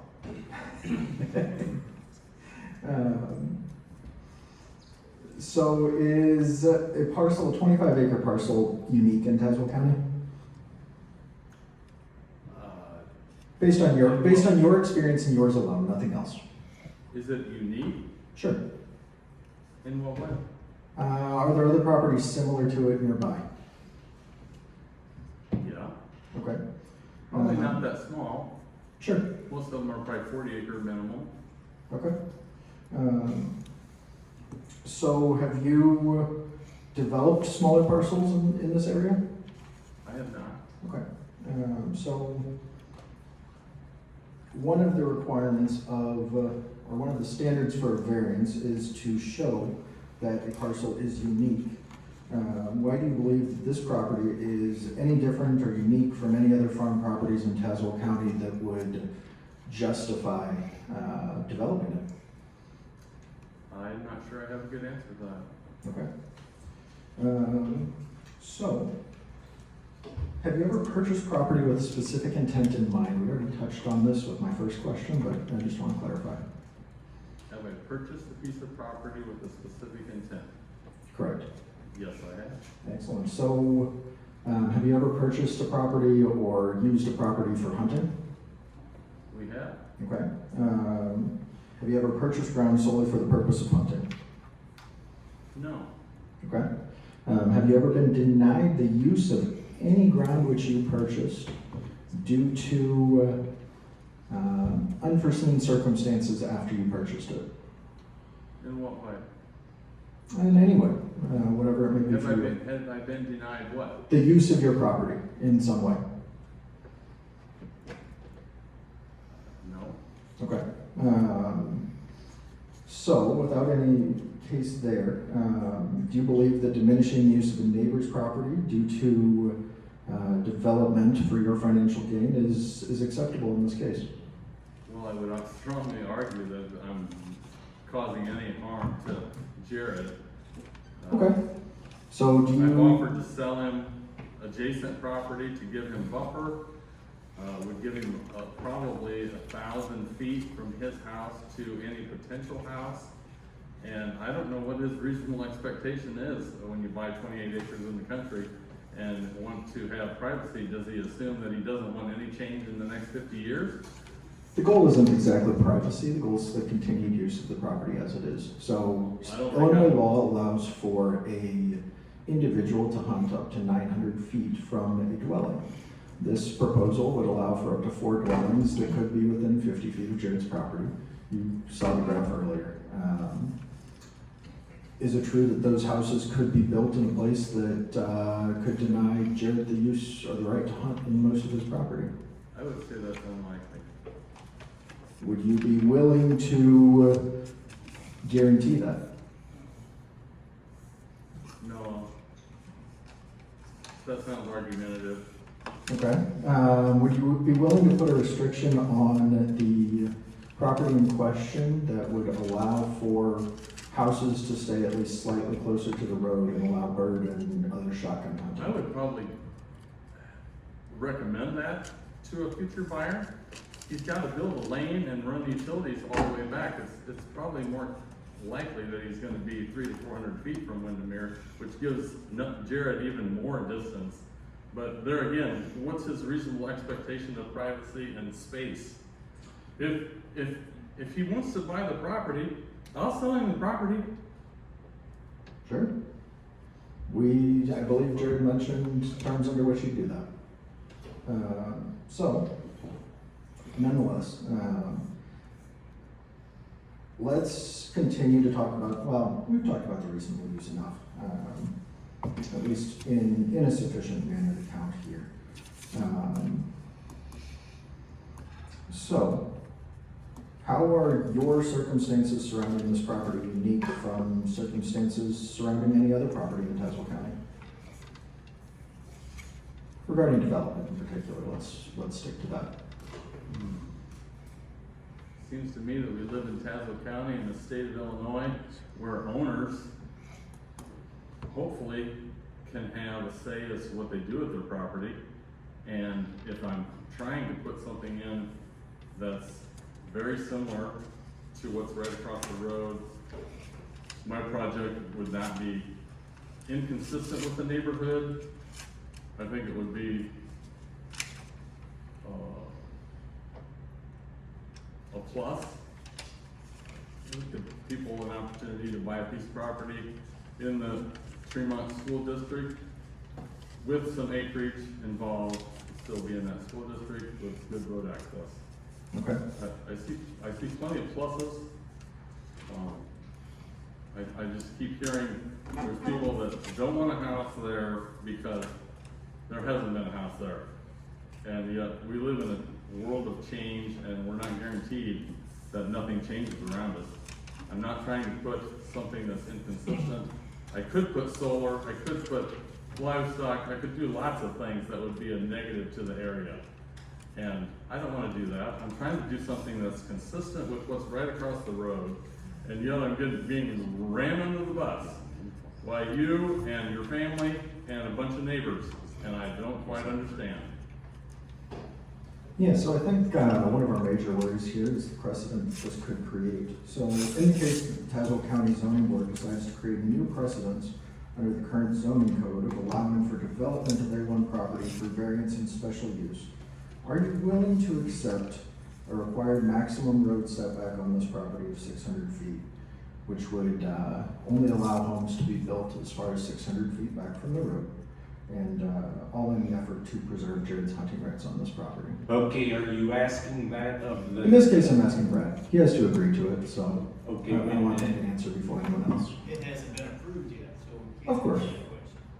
I think what he's asking is, if the ZBA will condition it in such a way.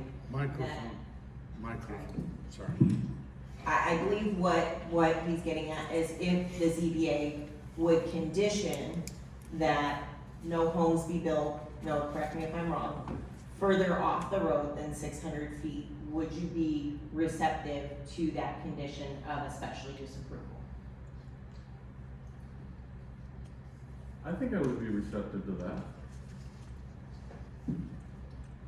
I've been working this whole time trying to create buffer space for Jared, and yet he's been pushing me back the whole time. So it's not like I'm trying to not cooperate. I swore on this stand the first meeting that I only wanted 4, and they ran me under the bus the whole meeting thinking I'm going to get 12. Okay. So I think the point in this clarification is just, once the ZBA goes into deliberations, if they should condition it, that you would be agreeable to that, because at that point, they're not gonna be able to ask you. Are you talking about a home or an outbuilding? I'm solely talking about a home, so Illinois statute is only regarding homes, not outbuildings. I think I would be willing to work with you on that. Okay. In that case, then I don't have any other questions specifically for Brad. I do have a question to the board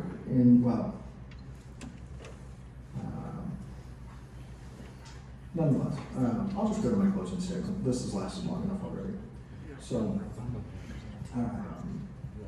is it questions for me before I have my closing statement, or then? Okay, board members, questions for Noah? Yes. So I keep hearing about this hunting, and trust me, I'm a hunter, been a hunter for many years. So when Jared's out there on his property hunting, is he making sure that he's not shooting onto Souter property or somebody else's property, or has the potential? Because once you turn that bullet loose, it's not gonna stop until it either runs out of energy and falls on the ground or hits something solid enough to stop it.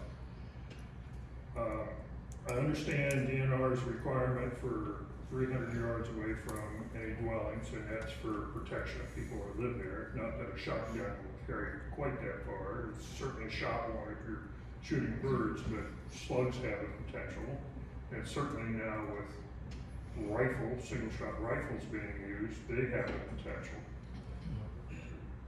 I just want to make sure in my own mind, that every time he pulls a trigger, he's not aiming at his property line. He's facing in towards his property, so whatever projectile he turns loose to not cross his property line.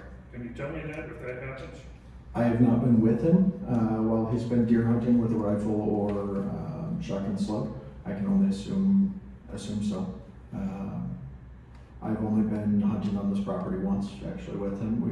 We were goose hunting up on the north side of the property. Specifically, sorry, one more thing. Specifically, the statute is 300 yards or 900 feet for a rifle, straight barrel cartridge, for a shotgun slug, for a shot shell. That's the 100 yard or 300 foot rule. That's why we're specifically asking that if this does go through, if the board is willing to create this precedence for variance and special use to subdivide a one parcel, that the homes be kept back, which would continue to allow shotgun, specifically bird hunting, on the entirety of the property. Okay, land use questions? Yes. Are you calling on me? Yes. I'm sorry. So, I didn't have any questions until your last comment. So, my question would be,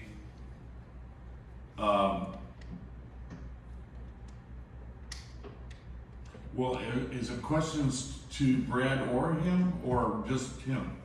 No, but Either way. Right. Okay, so Brad, I'm curious about this distance on hunting that Todd brought up.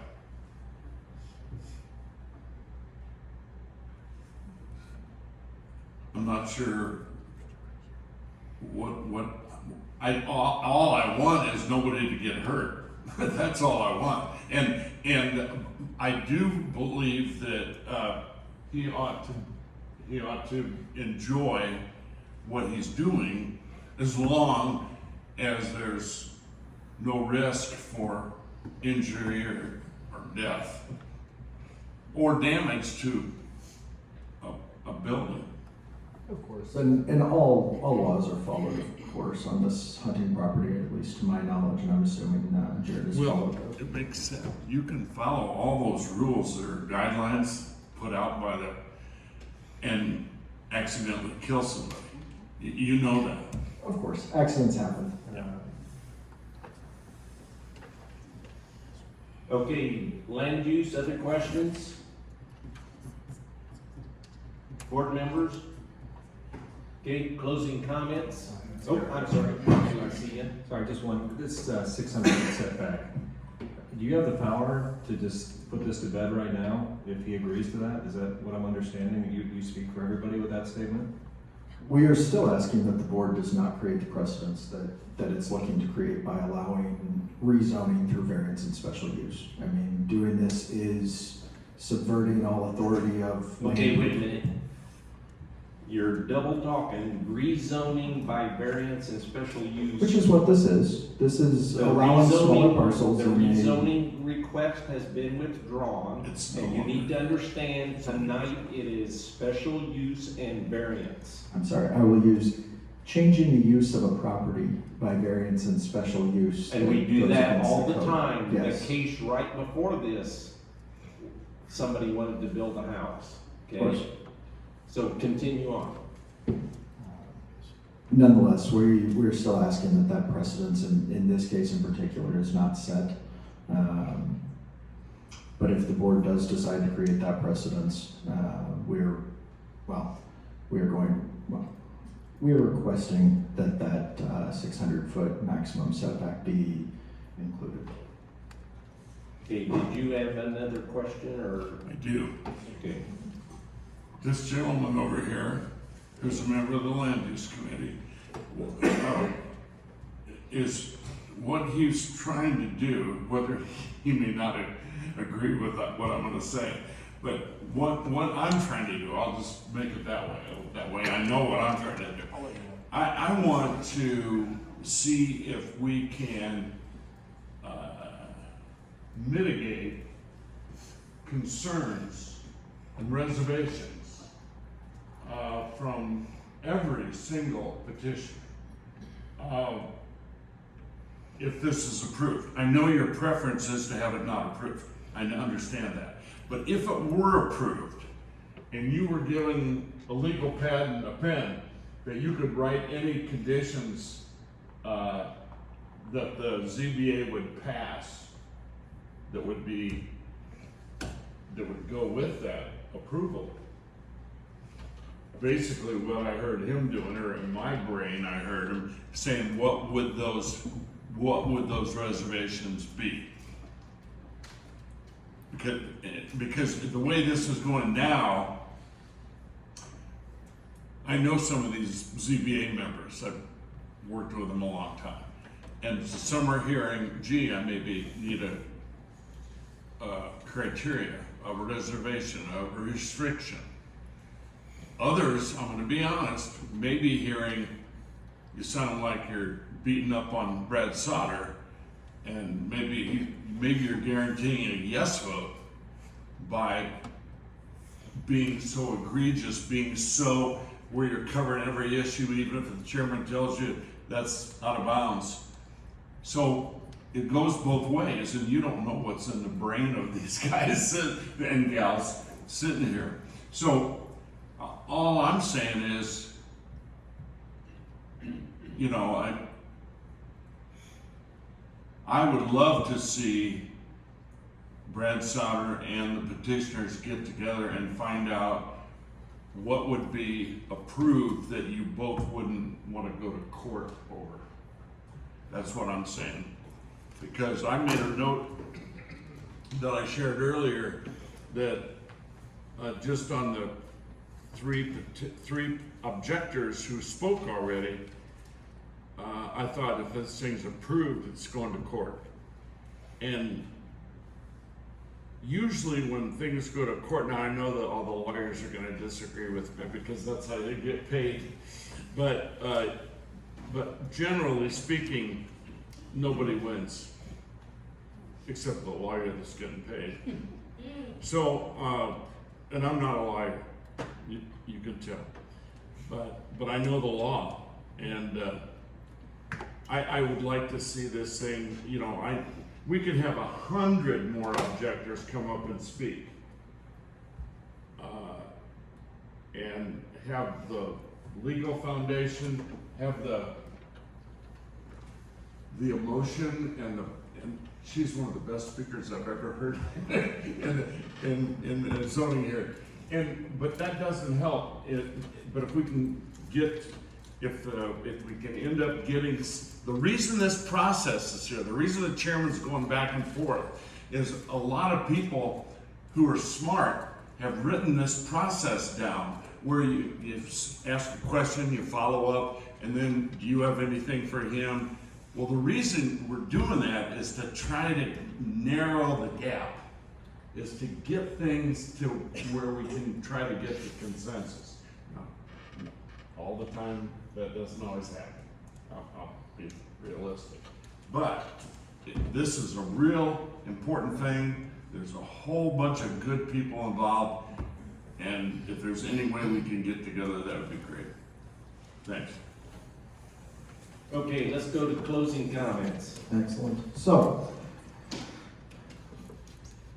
in conclusion, if the ZBA is not willing to admit that this attempt to rezone, or in this case, use variance and special use, the subject property, through variance in an incomplete special use application is an unjust attempt to subvert and perverse the zoning laws of Tazewell County solely for the profits of a major landowner at the expense of his neighbors, we request that the ZBA mandate that homes cannot be built greater than 600 feet from the road, thereby resulting in Jared Benkendorf continuing to be able to at least hunt with a shotgun gun on his property.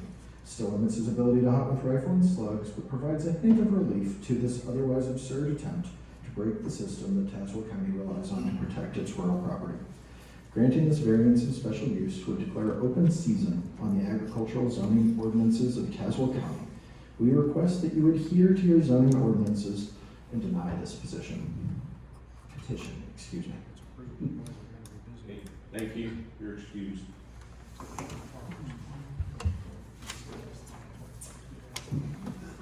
James Benkendorf? Mr. Chairman, before you call the next avenger, may I ask a question of Mr. Sauter based on what? Microphone. Oh, I'm sorry. If the ZBA at the end of the night, it could be about 4 o'clock in the morning as I estimate, ends up putting the language that this gentleman just gave as a criteria or restriction, Mr. Sauter, would you be able to comply with that? 600-foot setback? Yes. I'm hoping that the future owner of my lot Yes. would comply with that. I'm not building a house there. That's right. Well, actually, you're receiving the zoning. I'm getting the variance, and I'm gonna pass that, I would pass that restriction on to the future owner, yes. All right. I'm willing to comply with that. I got one more question for our attorney, who hasn't spoken yet tonight. And he's going, oh crap. Okay.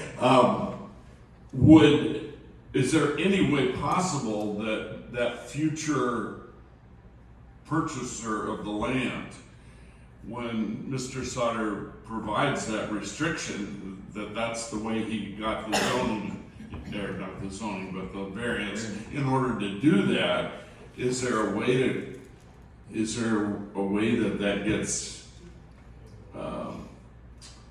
sort of not just easily ignored by a future owner?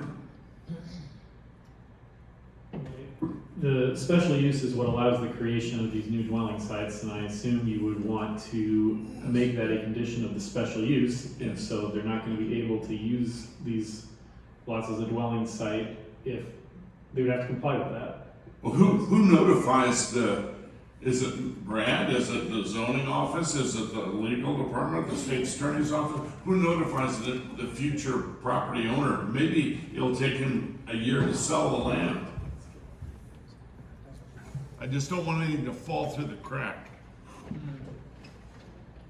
So a few different ways, when we have a lot that's created by special use, if there are any conditions such as that placed on it, these lots have to be created within 1 year. I would actually look for that to be notated on the plat. But when we issue a permit based on a special use approval, we pull out those special use files and make sure that all of the criteria and conditions are met in addition to the zoning code and other requirements we enforce. Thank you. I'm done. Thank you, Mr. Chairman. Okay, James Benkendorf. Mr. Chairman, if I could we take a 10-minute recess? Yes, we have been going for a while, so let's take a short recess and then we'll reconvene here shortly. You guys need to come back. I'm teasing you.